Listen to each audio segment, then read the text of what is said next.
السلام عليكم ورحمة الله وبركاته.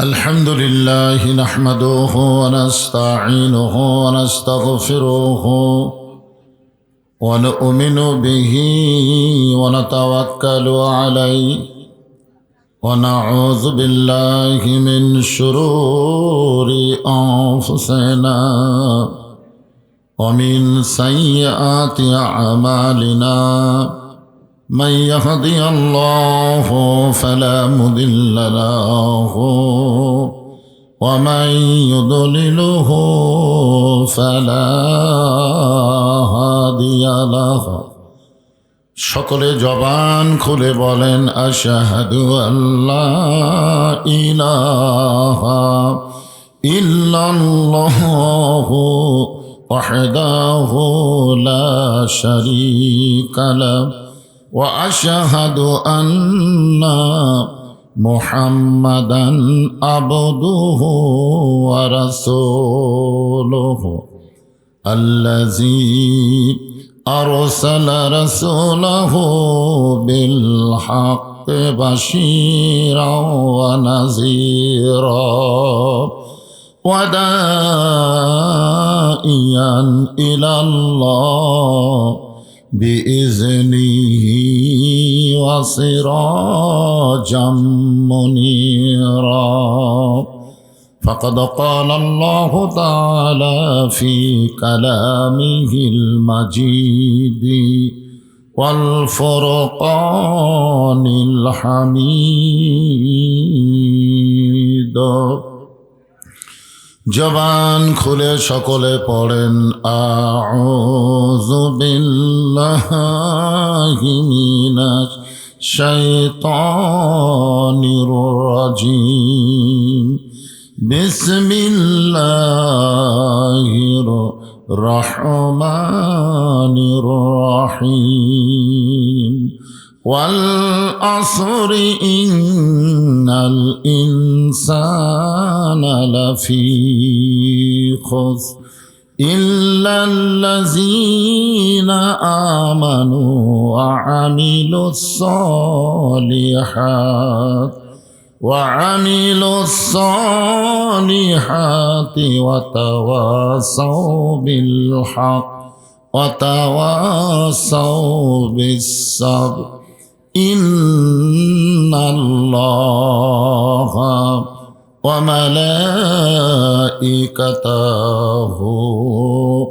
يصلون على النبي يا أيها الذين آمنوا صلوا عليه وسلموا تسليما اللهم صل على محمد وعلى آل محمد كما صليت على إبراهيم وعلى آل إبراهيم إنك حميد مجيد اللهم بارك على محمد وعلى آل محمد كما باركت على إبراهيم وعلى آل إبراهيم إنك حميد مجيد مشرق حب محمد সকলে বলি সাল্লাল্লাহু আলাইহি ওয়াসাল্লাম मतलाए दीवानी मतलाए खुर्शीद इश्कास सीनाए सुजाने बलगल उला बिकमालिही कशफत दुजा बिजमालिही हसनत जमीओ खिसालिही सल्लो আলাইহি ওয়া আলিহি লা ইলাহা ইল্লাল্লাহ। সকলে আল্লাহর জিকির করতে কোনো শরম নাই, জবান খোলে লা ইলাহা লা ইলাহা ইল্লাল্লাহ লা ইলাহা ইল্লাল্লাহ লা ইলাহা ইল্লাল্লাহ জোরে লা ইলাহা ইল্লাল্লাহ লা ইলাহা। যার দিলে আছে আমার আল্লাহর ভয়, যার মনে আছে আল্লাহর ভয়, যার দিলে আছে আল্লাহর ভয়, আল্লাহ আল্লাহ সব সময়।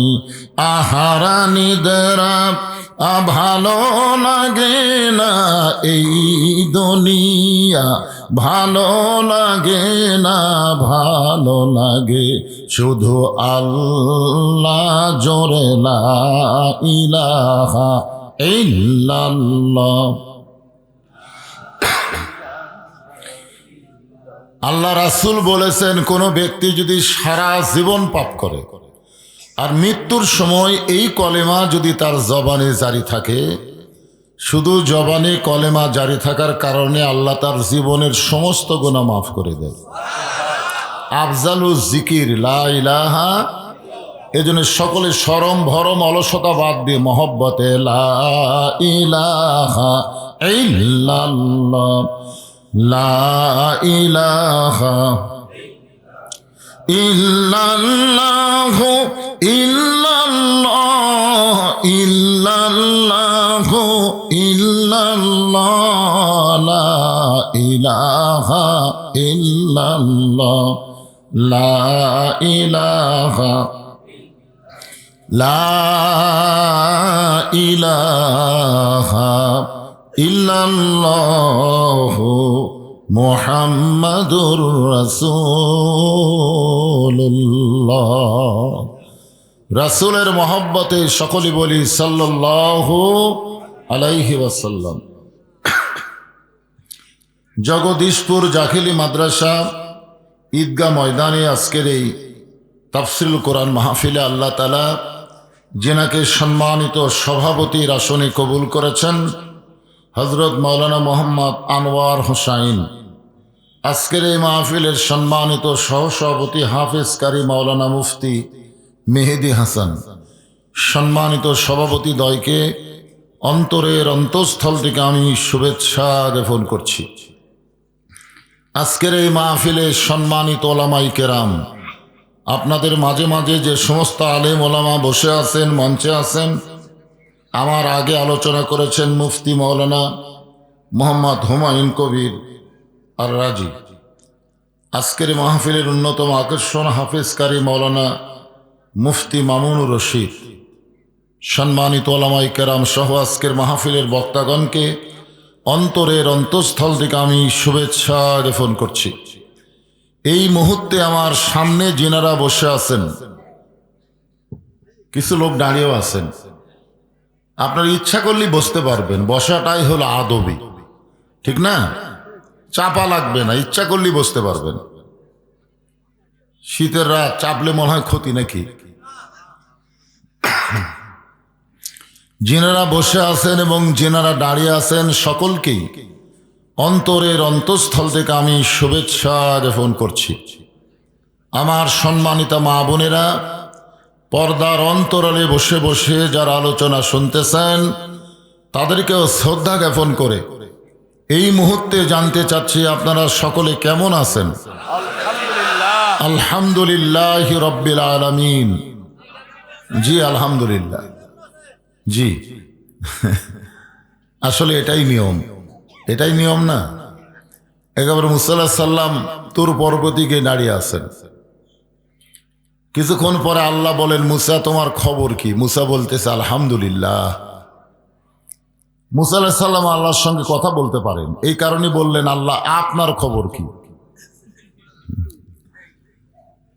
এখন আল্লাহ তো বেকায়দায় পড়ে গেছে, আল্লাহর কায়দা বেকায়দা আছে না নাই?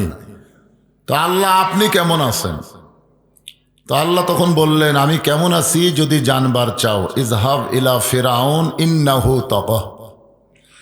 আমি আল্লাহ কেমন আছি যদি জানবার চাও তাহলে ফেরাউনের কাছে যাও। ফেরাউন সীমা লঙ্ঘনকারী হয়ে গেছে।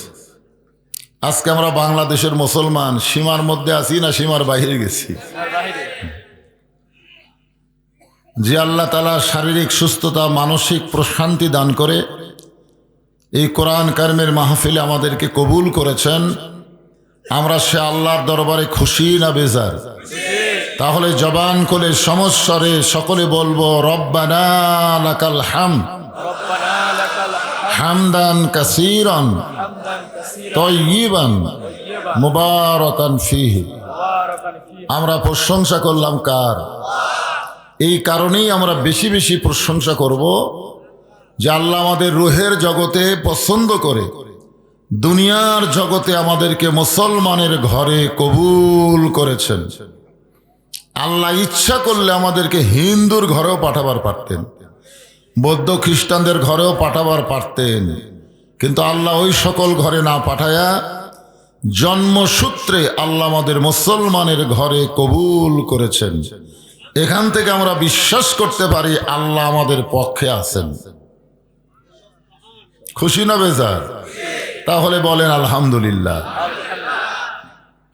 আল্লাহ কোরআনে ইরশাদ করেন, অমাইয়াবতাগি গয়রাল ইসলামী দীনান ফালাই ইয়কুবালা মিনহু। ইসলাম ছাড়া অন্য কোনো জীবন ব্যবস্থা কেউ যদি গ্রহণ করে, আল্লাহ বলেছেন কখনোই তা কবুল করা হবে না। এই আয়াতের দ্বারা আমরা বিশ্বাস করি ইসলাম শুধু একটা ধর্মের নাম না, ইসলাম হলো একটা জীবন ব্যবস্থার নাম। গোটা জীবন পরিচালনার করার জন্যে ইসলামে সবকিছু আছে না নাই? সবকিছুই আছে আলহামদুলিল্লাহ। ইন্না দীনা ইনদাল্লাহিল ইসলাম। আল্লাহর কাছে মনোনীত জীবন বিধানের নাম কি?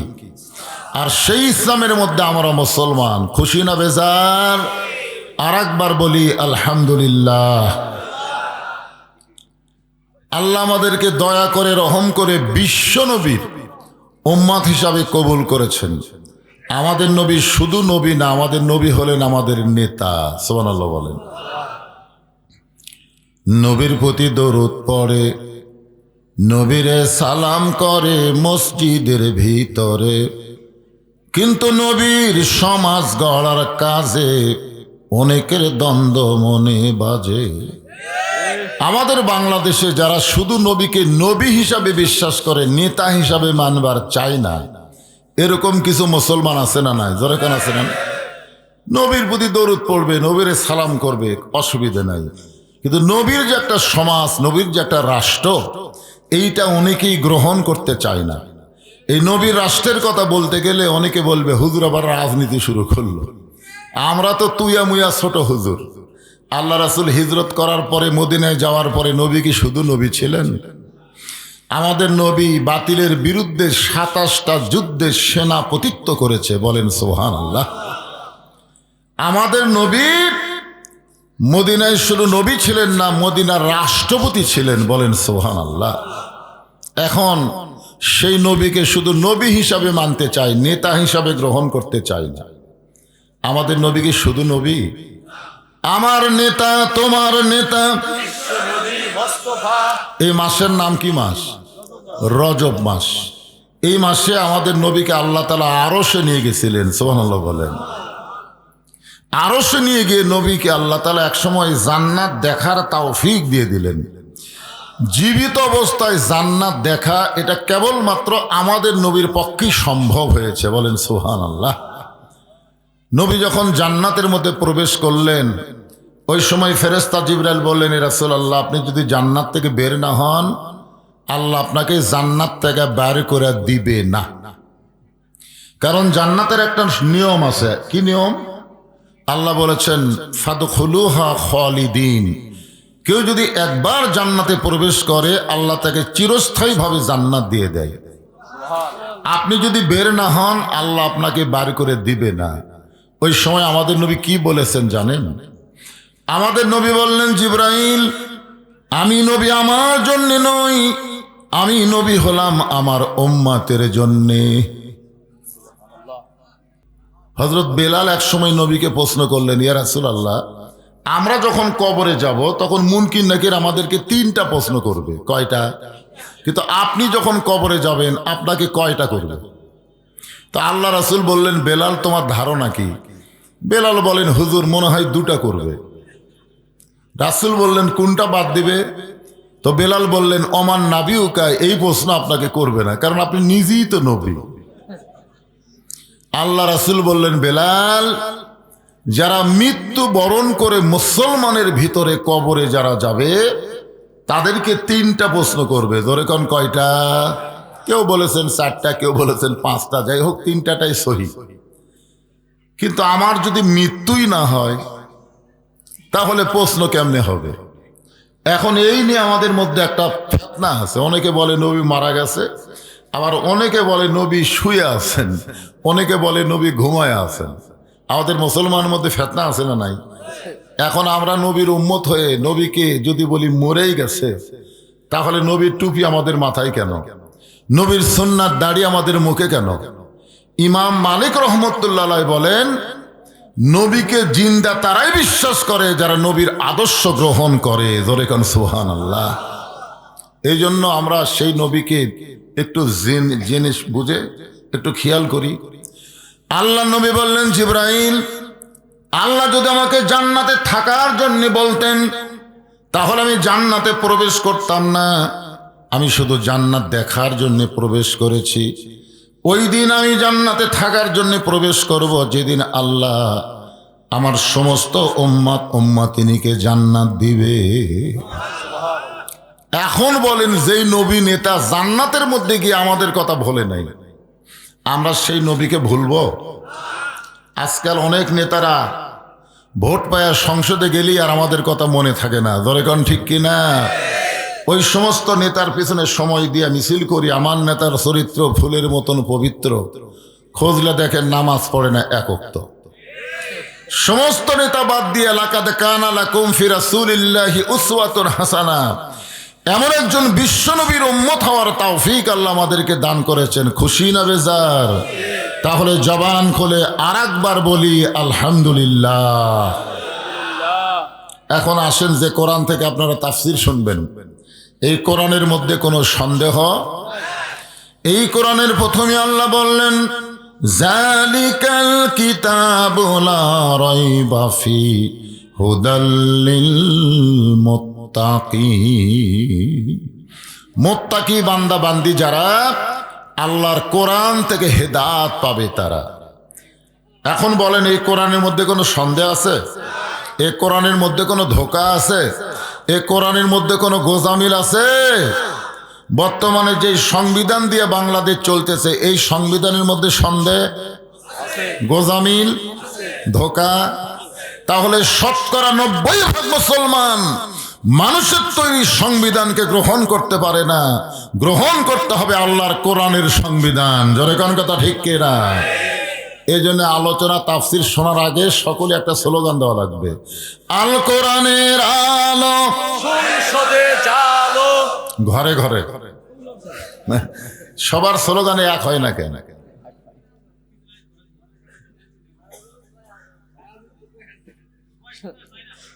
আসলে দেখতে দেখতে কিন্তু আমাদের স্বাধীনতার পরে 55 বছর পড়ে গেল। ধরে কোন ঠিক কিনা? সব দেখাই তো দেখলাম। একটাবার আল্লাহর কোরআন সংসদে দেখি তো কি হয়। সবাই একটা স্লোগান পাল্টায় এক সুরে বলবেন। আমি যে বলবো আল কোরআনের আলো, আপনার বলবেন সংসদে জালো। যে দলই করেন আপনি, মসজিদের মধ্যে ঢোকার আগে যে দলই করেন, মসজিদের মধ্যে প্রবেশ করার পরে আর কোনো দলাদলি চলে?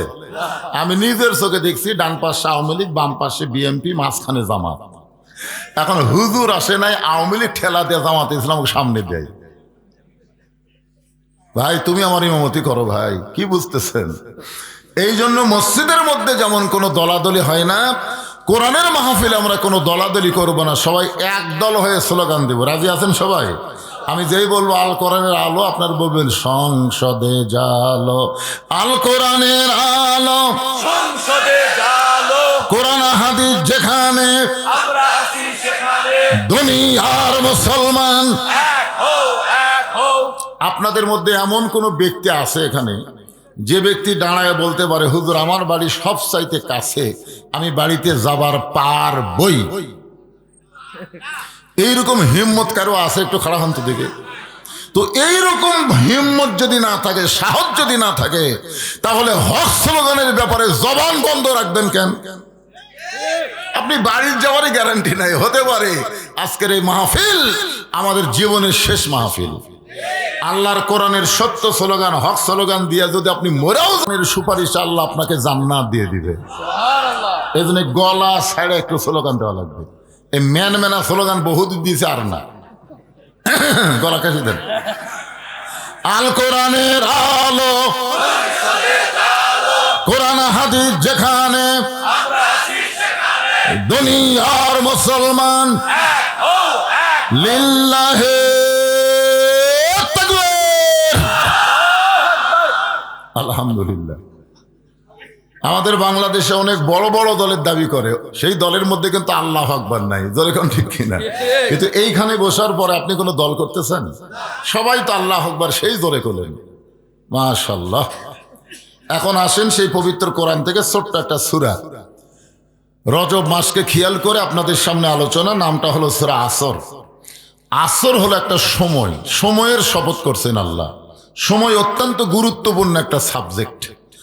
আমাদের কাছ থেকে আমাদের হায়াতের অনেক সময় চলে গেছে, জোরে কোন ঠিক কিনা? এই জন্য আফসোস করে আব্দুল আলিম একটা গান গাইছিল, মিশে মায়াই বন্দি থাইকা করলাম কত খেলা,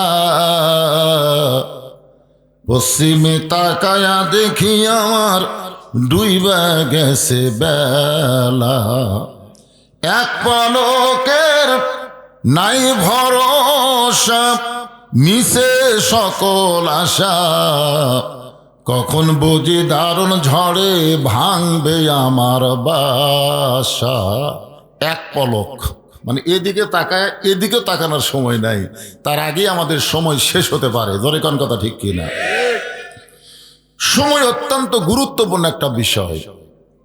আজকে আমাদের বাংলাদেশে সবাই সময়ের দিকে খেয়াল করে না, কিন্তু যখন বয়স হয়ে যায়, সারা জীবন ঘুষের চাকরি করছে, রিটায়ার করার পরে সময়ের গুরুত্ব দিয়ে বলতেছে আল্লাহ আমি আর জীবনে ঘুষ খাবো না, আল্লাহ আল্লাহ যা করছি করছি আল্লাহ আর করবো না।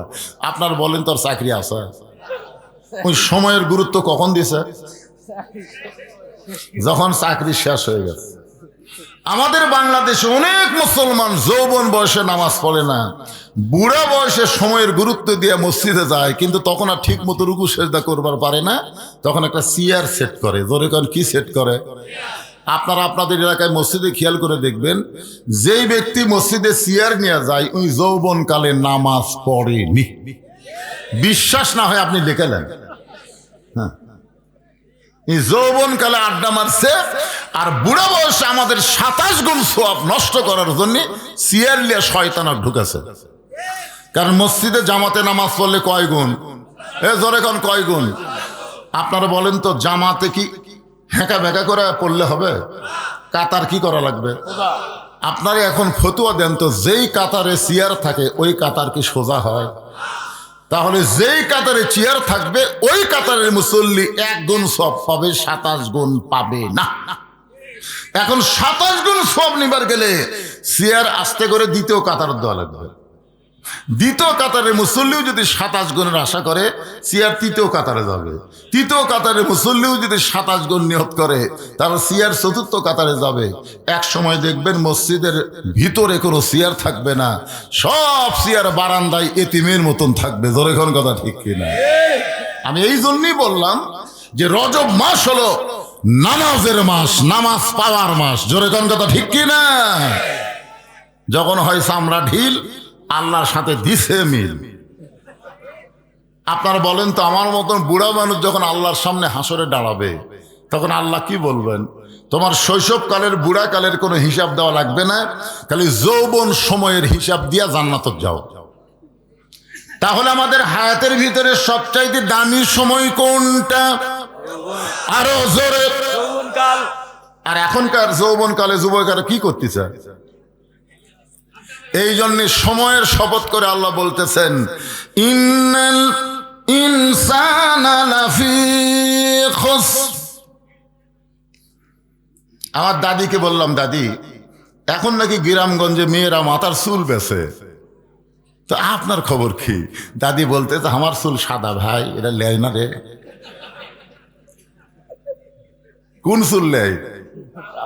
কালো চুল। কারা বেচতেছে? আপনাকে এলাকায় মনে হয় মেয়েরা চুল বেছে না। আপনারা জানেন চুলের দাম জানেন?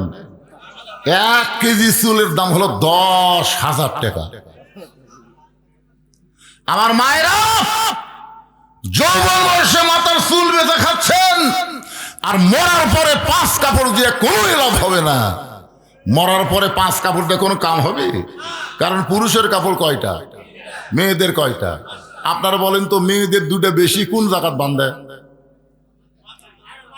একটা মাথাত বাঁধে, একটা সিনাত বাঁধে। তো যেই মেয়েরা যৌবন বয়সে মাথার চুলি বেঁচে খেলো, বুড়ি বয়সে আর মাথা বাঁধে কবর থেকে লাভ হবে? এই জন্য সময়ের শপথ করেছেন কে? শপথ করার পরে আল্লাহ বললেন, ইন্নাল ইনসানা লাফি খুসর। ইন্না মানে নিশ্চয়, ইনসান মানে মানুষ, লাফি মানে ভিতরে, খুসরুন মানে ক্ষতি। একত্রে অর্থ হলো নিশ্চয়ই মানুষগুলো ক্ষতির ভিতরে। এখন আপনাদের কাছে আমার প্রশ্ন, আল্লাহর যত সৃষ্টি আছে সমস্ত সৃষ্টির মধ্যে শ্রেষ্ঠ সৃষ্টির নাম কি? এক বাক্যে সবাই বলেন। যে মানুষ সম্পর্কে আল্লাহ অন্য জায়গায় বললেন, অত্তিন ওয়াজ্জাইতুন ওয়াতুরি সিনিন ওয়াহাজাল বালাদিল আমিন।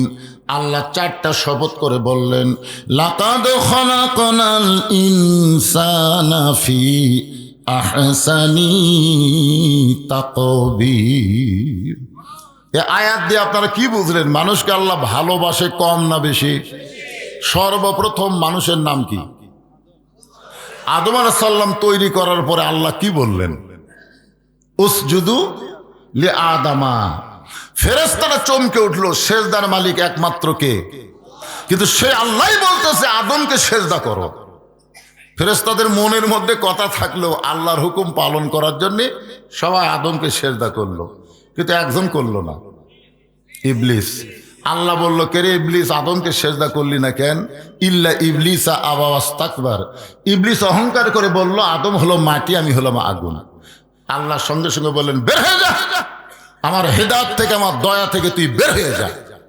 তুই ইবলিস যাওয়ার সময় বলতেছে, আল্লাহ আমাকে যখন আপনি বের করে দিলেন, যাওয়া তো লাগবেই, কিন্তু আমার একটা প্রশ্ন হলো, আপনি বড় না আদম বড়?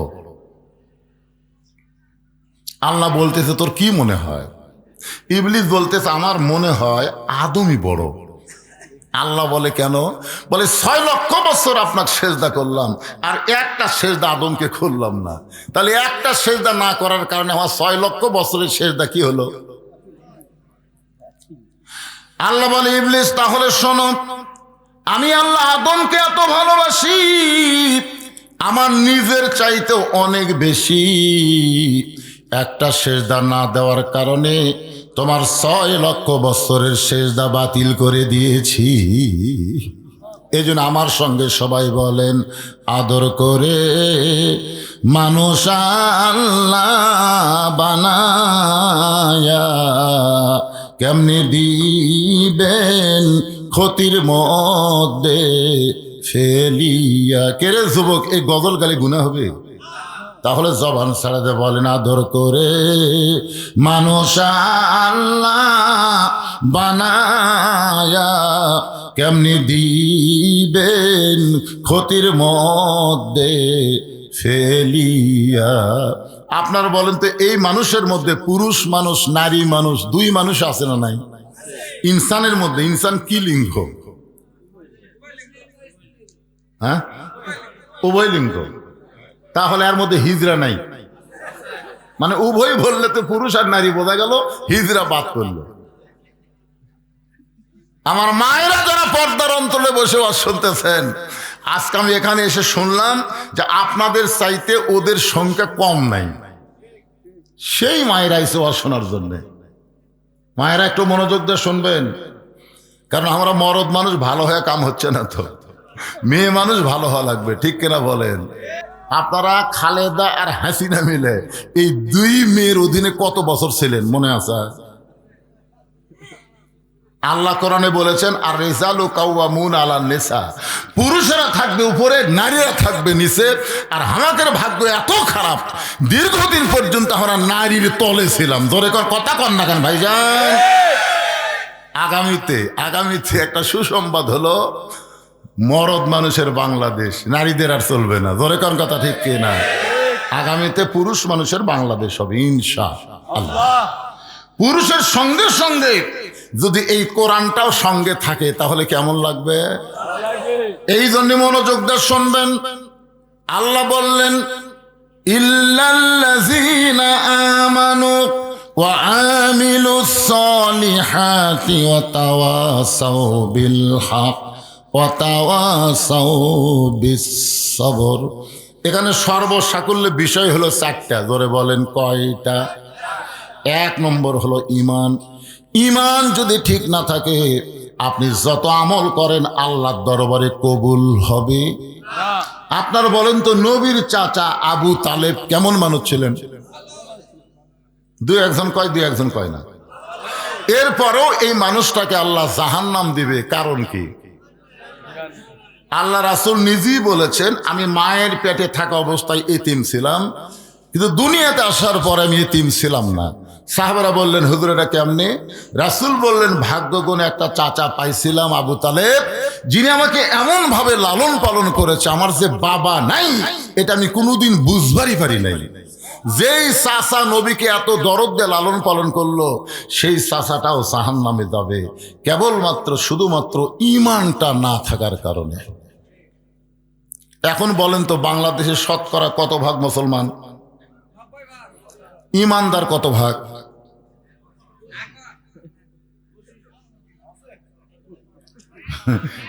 এটাই কিন্তু মূল। মুসলমানকে আল্লাহ বলতেছেন, ইয়া আইয়ুহাল্লাযীনা আমানু আত্তাকুল্লাহ হাক্কা তুকাতিহি ওয়া লা তামুতুন্না ইল্লা ওয়া আনতুম মুসলিমুন। খালি মুসলমান দাবি করলে হবে না, মুসলমান হয়ে মরা লাগবে। আর মুসলমান হয়ে মরবার গেলে ঈমান থাকা লাগবে। জোরে কোন কথা ঠিক কি না? এখন বলেন তো, ঈমানের গুরুত্ব কম না বেশি? নামাজ পড়ে ঈমান নাই। নামাজ পড়ে কি নাই? আসরের নামাজ পড়ে জমির ধান দেখবার গেছে, উপর জমির পানি চলমল করতেছে, নিচে আর জমির পানি নেই। ওই তখন চারিদিকে তাকাছে, এভাবে চারিদিকে তাকে দেখে কেউ নাই। আস্তে করে বসে বিসমিল্লাহ কয়ে আল কাটছে।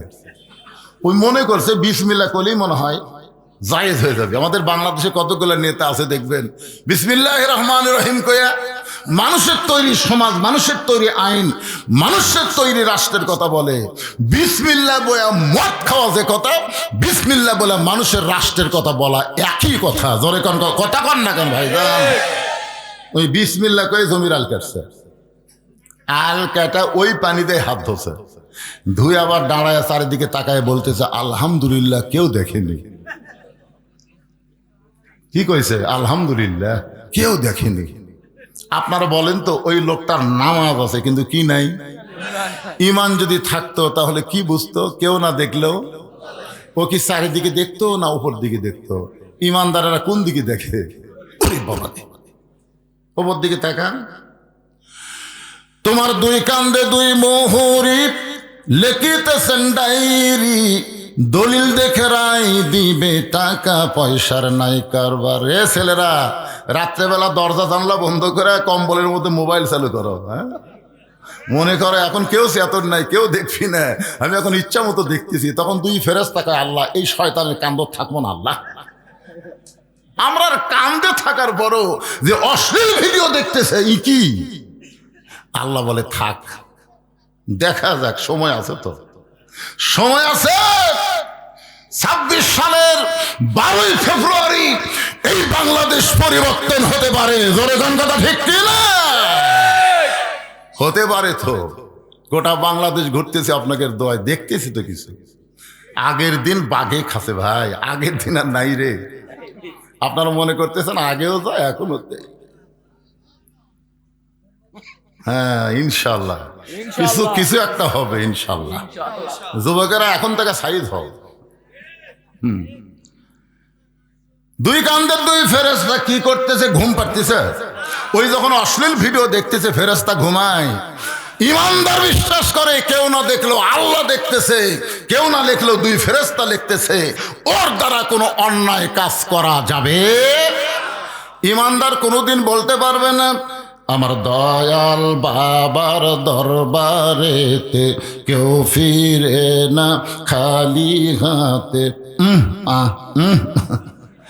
জিজ্ঞাসা করা হচ্ছে ভাই গাড়ি নিয়ে কোথায় যাচ্ছ? ভাই বাবার দরবারে। কি জন্য যাচ্ছে? আল্লাহ পাওয়ার জন্য। তো আল্লাহ পাওয়ার জন্য জিকির কি করতেছিস? জিকিরটা এইভাবে করা লাগবে, আমার দয়ার আল্লাহর দরবারেতে কেউ ফিরে না খালি হাতে। আল্লাহ আল্লাহ। এক নম্বর ইমান। সাহাবা বললেন রাসূলুল্লাহ এই ইমান সম্পর্কে আমরা জানতে চাই। আল্লাহ নবী বললেন তাহলে শোনো, ইকরার বিল লিসান, তাসদিকু বিল জিনান, আমল বিল আরকান, এরই নাম হলো ঈমান। জবানে বলতে হবে লা ইলাহা, সবাই বলেন লা ইলাহা। একটু ঝাঁকি দিয়েই কন্তরে ভাই, ঝাঁকির মধ্যে নেকি বেশি রে। লা ইলাহা ইল্লাল্লাহ, লা ইলাহা ইল্লাল্লাহ। এক তরিকার মুরিদ আমাকে কইছে হুজুর যত জোরে ঝাঁকি দিবেন তত জোরে শয়তান চলে যাবে। আরে শোনেন, আমি তরিকা নিয়ে ফাজলামো করতেছি না। তরিকা মানে রাস্তা, তরিকা চারটা না, তরিকা হলে একটা। আল্লাহর হুকুম, নবীর তরিকা। জোরে কোন কথা ঠিক কিনা? আল্লাহর হুকুম, নবীর তরিকা। আল্লাহ কোরআনে বললেন কুল, হে রাসূল আপনি বলেন ইন কুনতুম তুহিব্বুনাল্লাহ ফাত্তাবিউনি ইউহিব্বুকুমুল্লাহ। ওগো নবী আপনি বলেন কেউ যদি আল্লাহর ইবাদত করতে চায়, আল্লাহকে মহব্বত করতে চায়, তার একটাই মাত্র রাস্তা, ফাত্তাবিউনি, আপনাকে ইত্তেবা করতে হবে। আপনাকে যারা ইত্তেবা করবে, আপনার তরিকা যারা গ্রহণ করবে, ইউহিব্বুকুমুল্লাহ, আমি আল্লাহ তাদেরকে মহব্বত করব। আমার মহব্বতের নমিনা হলো ইয়াগফির লাকুম যুনুবাকুম ওয়াল্লাহু গফুরুর রহিম।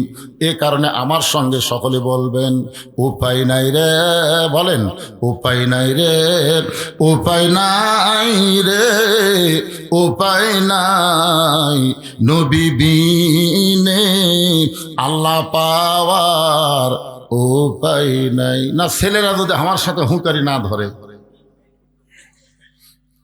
ফেরে বা আমি কি জুয়ান? আমি একটা বুড়া মানুষ। এই যে আমার আগে জুয়ান তাকড়াগুলো ওয়াজ করে গেছে, এই বুড়া মানুষক শেষে দিছে তোমরা একটু হোহা করো বাজান, তোমরা হোহা করলে আমি কিন্তু আর বুড়া থাকবো না, এমন জুয়ান হবো ওয়াজের গরমে আপনারা খাড়া হবেন, বুঝছেন? এই জন্য একটু হোহা করা লাগবে। সবাই বলেন উপায় নাই রে, উপায় নাই রে, উপায় নাই নবী বিনে আল্লাহ পাওয়ার উপায় নাই। আপনি নবী বিনা আল্লাহ পাবেন? একটু মনোযোগ দিয়ে শুনবেন। জবানে বলতে হবে লা ইলাহা ইল্লাল্লাহ, শুধু জবানে বললে হবে না, ওইটা কলিজার মধ্যে জায়গা দেওয়া লাগবে। যাকে বলা হয়েছে তাসদিক বিল জিনান, কলিজার মধ্যে যখন ইমানের জায়গা হবে, ওই মানুষটার কাছে জীবনের চাইতে ইমানের গুরুত্ব বেশি হবে। আপনারা বলেন তো ইমান বাঁচান ফরজ না জীবন বাঁচান ফরজ? আমরা যদি জীবন বাঁচাবার পারতাম তাহলে খালেদা জিয়া মরত। খালি জীবন বাঁচানোর শক্তি আমাদের হাতত থাকলে খালেদা মরে কেরে? বাংলাদেশের সবচাইতে দামি এবার কি আর হাসপাতালে রাখছে, বিশ্বের বড় বড় ডাক্তার নিয়ে এসে তাকে বাঁচানোর চেষ্টা করছে, মরার পরও মরিছে এই কথা ঘোষণা করলো না। ধরে কোন কথা ঠিক কিনা? হায় হায় রে, আমাদের হাতত খালি ক্ষমতা থাকলে মরবি। আপনি যতই চেষ্টা করেন আপনি আপনার জীবন বাঁচাবার পারবেন না, তবে একটু চেষ্টা করলে ইমান বাঁচান যাবে। তাসদিক বিল জানান, কলিজার মধ্যে যখন ইমানের জায়গা হবে, ওই মানুষটার চরিত্র কেমন হবে। আমি একটা দৃষ্টান্ত দেই। লোকটার নাম হলো মীর কাশেম আলী। নাম কি? মীর কাশেম আলীকে উকিল বলতেছে, স্যার আজকে রাত 12টায় আপনার ফাঁসি হবে। মীর কাশেম আলী বলতেছে, উকিল এখন কয়টা বাজে? বলে এখন 9:30 বাজে। আলহামদুলিল্লাহ, এখনো 2.5 ঘন্টা। 2.5 ঘন্টা পর যার ফাঁসি হবে সে শুকরিয়া আদায় করতেছে কার? আলহামদুলিল্লাহ, এখনো 2.5 ঘন্টা। তো খামাকা চেতন থেকে লাভ কি? আমি 2 ঘন্টা ঘুম পাড়ি, যদি চেতন না পাই উকিল আমাকে ডাক দিও। উকিল কই মানুষ করে, যার 2.5 ঘন্টা পর ফাঁসি হবি ওই বলে 2 ঘন্টা ঘুম পাড়বি, চেতন না পালে ডাক দেওয়া লাগবে। আপনার বলেন তো ফাঁসির চিন্তায় ঘুম ধরবে? কয়দিন সময় আছে? মাত্র 2.5 ঘন্টা। উকিল মনে মনে চিন্তা করে, ফাঁসির চিন্তায় লোকটা পাগল হয়ে গেছে। মনটা খারাপ করে যখন ফাঁসির কন্ডম সেল থেকে উকিল বের হয়ে যায়, রাত যখন 11:30 বাজে, 2 ঘন্টা হয়ে গেল, এমন সময় উকিল ফাঁসির কন্ডম সেলে ঢুকে দেখে মীর কাশেম আলী নাক ডাকে ঘুম পাড়তিছে। ঘুমের সাইজ হচ্ছে। উকিল কয় সর্বনাশ, আর মাত্র 8 ঘন্টা পর তার ফাঁসি হবি, আরে ঘুম পাড়তেছি মানুষ করে। পাওটা লড়াইলি মীর কাশেম আলী চেতন পায়, বলে ভাইজান ফাঁসির সময় কি হয়েছে? বলে না স্যার, এখন 8 ঘন্টা বাকি আছে। কয় আলহামদুলিল্লাহ, এখনো 8 ঘন্টা বাকি আছে। শুকুর গুজার করছে কার? ওযু করে 2 রাকাত নামাজ পড়ে কোরআনের সূরা মুলক আর মুজাম্মিল তেলাওয়াত করে। ফাঁসির কন্ডম সেলের মধ্যে সবচাইতে ভালো পাঞ্জাবি গায়ে দিয়া, শিরোনি দিয়া মাথার চুল হাসরায়, বলে উকিল দেখো তো আমাকে কেমন লাগতেছে। উকিল কান্দারে বলে, স্যার কিছুক্ষণের মধ্যে আপনার ফাঁসি হবে। আপনি কি শ্বশুর বাড়ি বেড়াবার যাবেন? এমন পাঞ্জাবি গায়ে দিয়ে চুল মাথার শিরোনি দিয়ে হাসরায়, কি বোঝাবার চান? মীর কাশেম আলী বলে, উকিল রে, তাসদিক বিল জানান, আমার ঈমান বলতেছে তুমি বলো ফাঁসি হবে, আর ফাঁসির মাধ্যমে 8টা জান্নাতের দরজা আল্লাহ আমার জন্য খুলে দিবে। তুমি বলতেছ আমার ফাঁসি হবে, কিন্তু আমার ঈমান বলতেছে ওয়ালা তাকুলু লিমান ইউকতালু ফি সাবিলিল্লাহি আমওয়াতুন বাল আহইয়াউ ওয়ালাকিন লা তাশউরুন।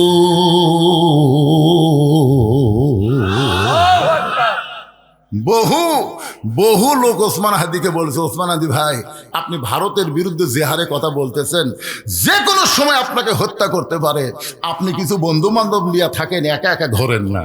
ওসমান হাদি বলেছে আমার ঈমান বলতেছে মৃত্যু হবেই, যতই চেষ্টা করো মৃত্যু হবে, কিন্তু সব মৃত্যু মৃত্যু না, অনেক মৃত্যু জীবন পাওয়া। ধরে কোন কথা ঠিক কিনা? বিশ্বাস করেন, আমার গ্রামে ওসমান হাদি দুনিয়া থেকে বিদায় নেওয়ার পরে 2টা ছেলের জন্ম হয়েছে। ওই 2 ছেলের নামই ওসমান হাদি থোছে, 2টার নামে। আমি একবার 2 হাদিক দেখবার গেলাম, যে বললাম কে রে তোমার বেটার নাম ওসমান হাদি থুছো? উয়ে যে থোছে। কয় হুজুর বর্তমানে ওসমান হাদি খুব ভালো লাগতেছে হুজুর। বেটার নাম ওসমান হাদি হওয়ার পরে খুব খুশি লাগতেছে। আকাশেতে লক্ষ তারা, একটা চাঁদের আলো, 1000 কোটি মানুষের চাইতে একজন ইমানদার ওসমান হাদি অনেক ভালো। তাসদিক বিল জানান, কলিজার মধ্যে যখন ঈমান থাকবে ওই ব্যক্তির কাছে জীবনের চাইতে ঈমানের গুরুত্ব বেশি। এখন আপনাদের কাছে আমি জানতে চাই, জীবন বাঁচান ফরজ না ঈমান বাঁচান ফরজ? কারা কারা ঈমান বাঁচাবার চান? টান টান করে তোলেন 2 হাত, হাত নামান, হাত নামান। আল্লাহ যারা হাত তুলে তোমাকে দেখালো তাদের ঈমানটাকে তুমি, কি হয়েছে ভাই? আচ্ছা কি কি বাজান, কি বাজান ফরজ? গুট গুট করতেছে, ব্যাগ ছেড়ে দিবি, মনে করতেছে শেষে লোক থাকে কি না থাকে। এটা কোন বক্তা রে?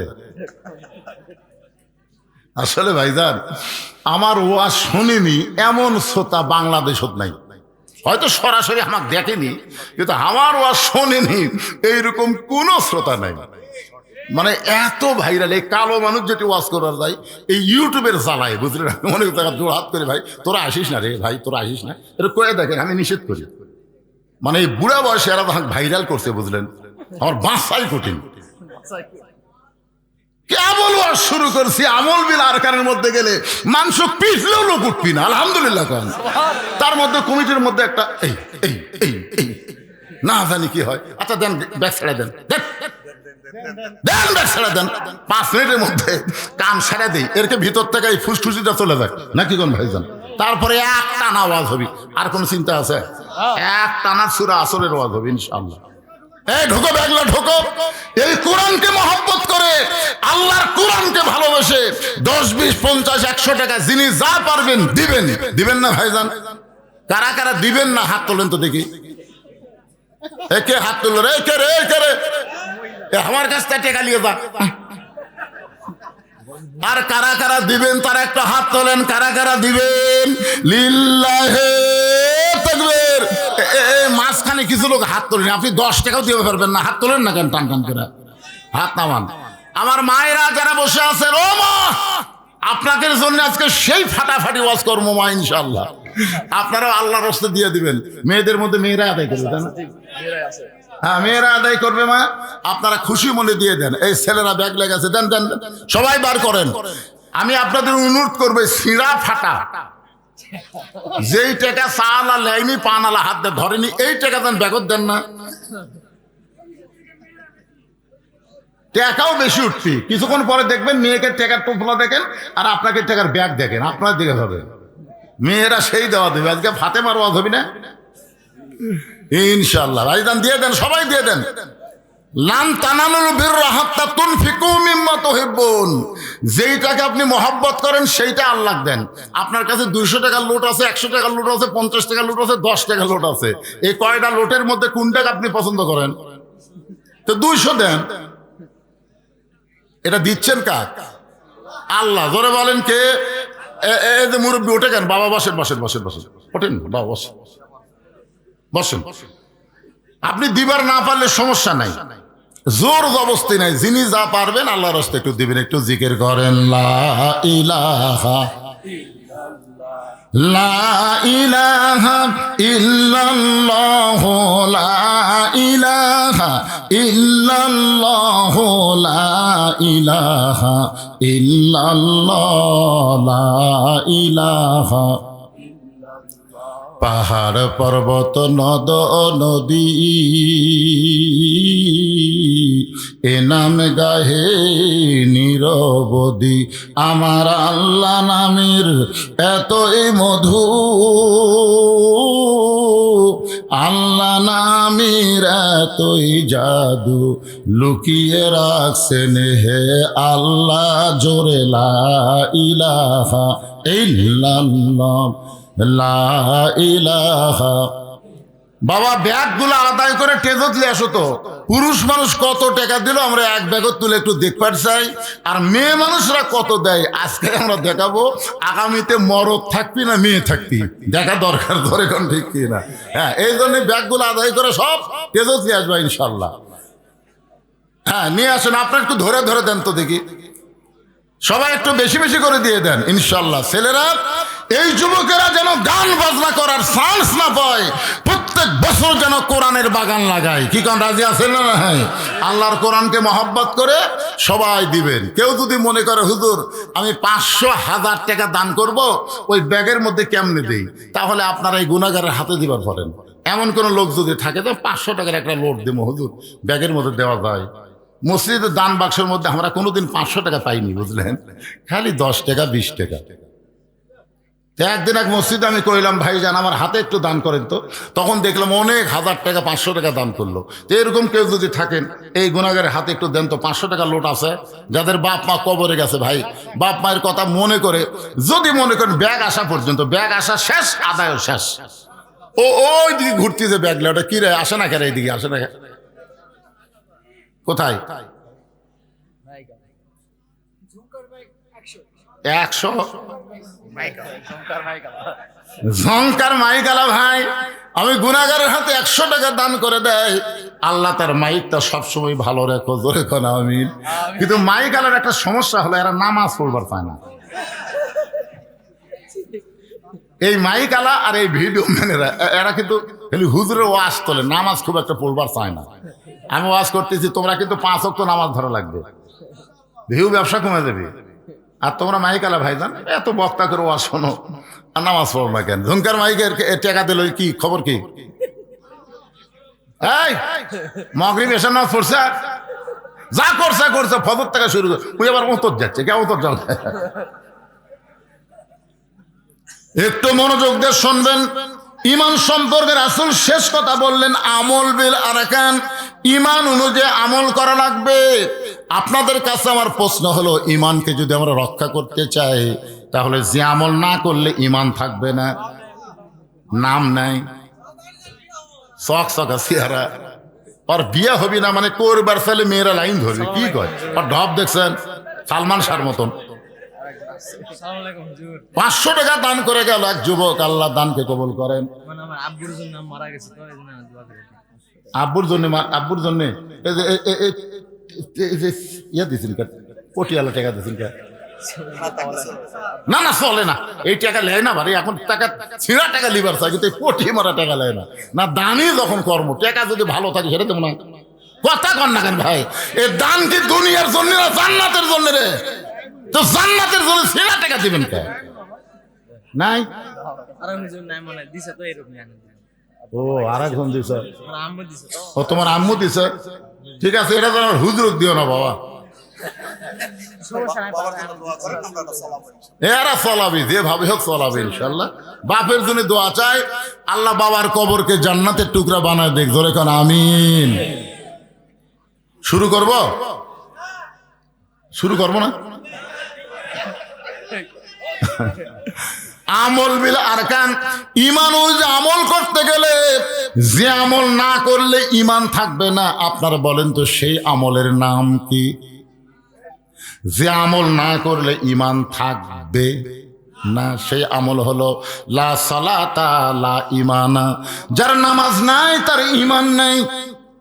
লা সালাতা লা দীনা, যার নামাজ নাই তার কোনো ধর্ম নাই। বাইনাল আবদি ওয়াল কুফরি তরকুস সালাত, বান্দা কাফেরের মধ্যে পৃথক করার জিনিসটার নামই হলো নামাজ। যারা নামাজ পড়বে তারা হবে আল্লাহর বান্দা, আর যারা নামাজ পড়বে না তারা হলো কাফের। মান তারাকা সালাতু মুতাম্মিদান ফাকাত কাফারা, ইচ্ছা করে একটা ওয়াক্ত নামাজ যারা বাদ দিল তারা আল্লাহর সঙ্গে কুফরি করলো। এই জন্য ইমানকে রক্ষা করতে গেলে 1 নম্বর যে আমল লাগবে সে আমলটার নামই হলো নামাজ। আপনাদের কাছে আমার প্রশ্ন হলো, এই লাইলাতুল মিরাজে আল্লাহ নবীকে আল্লাহ যে নামাজ দিয়েছে এটা কোন নামাজ? এই নামাজ হলো 5 ওয়াক্ত নামাজ। এই নামাজের মধ্যে কিন্তু জুমার নামাজ নাই। এই 5 ওয়াক্ত নামাজের মধ্যে কিন্তু জুমার নামাজ নাই। জুমার নামাজ আল্লাহ নবীকে অনেক পরে দিয়েছে। এই 5 ওয়াক্ত নামাজের গুরুত্ব বেশি না জুমার নামাজের গুরুত্ব বেশি? আর যুবকেরা কথা কয় না, কেরে যুবক এই আমরা চিনি না। আজকে অনেক মসজিদ দোতলা করতেছে, অনেক মসজিদ। কেরে ভাই মসজিদ দোতলা কেন? বলে হুজুর মুসল্লি আঁটে না তো এই জন্যই দোতলা। তো ফজরের খবর কি? এক কাতারে হয় না। জোহরের খবর কি? কয় কাজ কামের দিন। আসরের খবর কি? কয় হাট বাজারে গেছে। মাগরিবের খবর কি? কয় বাজার করে এসে হিসাব করতেছে। এশার খবর কি? ফজর যা এশাও তো। তাহলে মসজিদের মধ্যে কয় কাতার? বলে 6 কাতার। এক কাতারের মুসল্লি হয় না, দোতলা করবা কেন? তখন বলে হুজুর ওই যে জুমার দিনে সবার শেষে আসা আগে যায় ওদের জন্যই দোতলা করা লাগবে। আপনারা বলেন তো জুমার দিনে যারা শেষে আসা আগে যায় এরা কিন্তু মুসল্লি না, এরা নামাজ নামে আল্লাহর সঙ্গে মশকরা ঠাট্টাকারী। এক ছেলে আমাকে বলতে যে হুজুর রহমানুর রহিম আল্লাহ জুমার নামাজের জন্য জান্নাত দিবি না? তখন আমি বললাম আসলেই তো তাই, আল্লাহ রহমত থেকে নিরাশ হওয়া। আল্লাহ কোরআনে বলেছেন লা তাকনাতু মির রাহমাতিল্লাহ ইন্নাল্লাহা ইয়াগফিরুয যুনুবা জামিয়া ইন্নাহু হুয়াল গাফুরুর রহিম। আল্লাহ বললেন যারা 5 ওয়াক্ত পড়ো নাই শুধু জুমার নামাজ পড়েছো আমি আল্লাহ দয়া করে তাদেরকে জান্নাত দিয়া দিলাম। দেখছেন কি জোরে সুবহানাল্লাহ। এখন জুম্মা পার্টি খুশি হয়ে জান্নাতের দিকে মারবে দৌড়, কিন্তু জান্নাতের কাছে গিয়ে দেখবে জান্নাতের দরজাতে একটা তালা দেওয়া। ধরে কোন কি দেওয়া? জুম্মা পার্টি বলবে আল্লাহ আপনি আমাকে জান্নাত দিলেন, কিন্তু দরজার যে তালা। আল্লাহ বলে চাবি খুঁজে দেখ তোদের কাছে আছে। ওরা পকেট হাতায় দেখতে একটা চাবি পাওয়া যাবে, ওই চাবিটা তালার মধ্যে ঢুকবে কিন্তু ঘুরবে না। জুম্মা পার্টি বলবে আল্লাহ চাবি তালার মধ্যে ঢুকলো কিন্তু ঘোরে না কেন? আল্লাহ বলে তালার মধ্যে 5টা দাগ আছে, তোদের চাবির মধ্যেও 5টা দাগ থাকা লাগবে, দাগে দাগে মিল হবে, কুট্টুস করে খুলে যাবে। তখন জুম্মা পার্টি বলবে আল্লাহ কিসের দাগ? আল্লাহ বলবেন 5 ওয়াক্ত নামাজের দাগ। তখন ওরা বলবে আল্লাহ আমাদের চাবি তেল তেলা কোনো দাগ নাই। আল্লাহ বলবেন তাহলে আমার দয়াতে জান্নাত দেখে ফেরত আয়। যারা শুধু জুম্মা পড়তেছে এরা জান্নাত দেখতে পাবে কিন্তু ভিতরে ঢুকতে পারবে না। জান্নাতে ঢুকতে গেলে 5 ওয়াক্ত লাগবে। জোরে বলেন কয় ওয়াক্ত? আসসালাতু মিফতাহুল জান্নাহ, নামাজ হচ্ছে বেহেশতের চাবি। এই নামাজ হলো 5 ওয়াক্ত নামাজ। এই নামাজ আল্লাহ লাইলাতুল মিরাজ নবীকে দিলেন। নবী যখন নামাজ পাইছে ওইটা হলো নবুয়তের 10ম বৎসর। ধরে বলেন কয় বৎসর? এরপরেও নবী 3 বৎসর মক্কায় ছিলেন। নামাজ পাওয়ার পরেও নবী 3 বৎসর মক্কায় ছিলেন। এক সময় নবী বললেন আল্লাহ যত জায়গায় নামাজের কথা বলেছেন প্রত্যেক জায়গায় বলেছেন আকিমুস সালাত, নামাজ কায়েম করো, কিন্তু মক্কায় যেই পরিবেশ চলতেছে এই পরিবেশে চোরের মতন নামাজ পড়া যায়, কিন্তু আজান দিয়ে জামাত করে নামাজ কায়েম করার তো কোনো পরিবেশ নাই। আল্লাহ বলেন হাবিব মক্কায় হলেন আপনি ইমাম আর আবু জেহেল হলো নেতা। আবু জেহেলের মতন জালেম নেতা যতদিন থাকবে আর আপনার মতন ভালো ইমাম যতদিন থাকবে ওই জায়গায় নামাজ পড়া যাবে কিন্তু নামাজ কায়েম করা যাবে না। নামাজ কায়েম করতে গেলে যিনি ইমাম হবে তাকেই নেতা হওয়া লাগবে। এখন আপনারা বলেন আগামী নির্বাচনে যেই দলগুলো আপনাদের সামনে ভোট সভার আসতেছে এই দলগুলোর মধ্যে কারা কারা ইমামতি করবার পারবে এইরকম দল আমাদের খেয়াল করার দরকার আছে না নাই?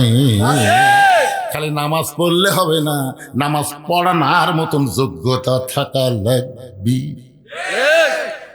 হায় হায় রে, এই কথা কলে তো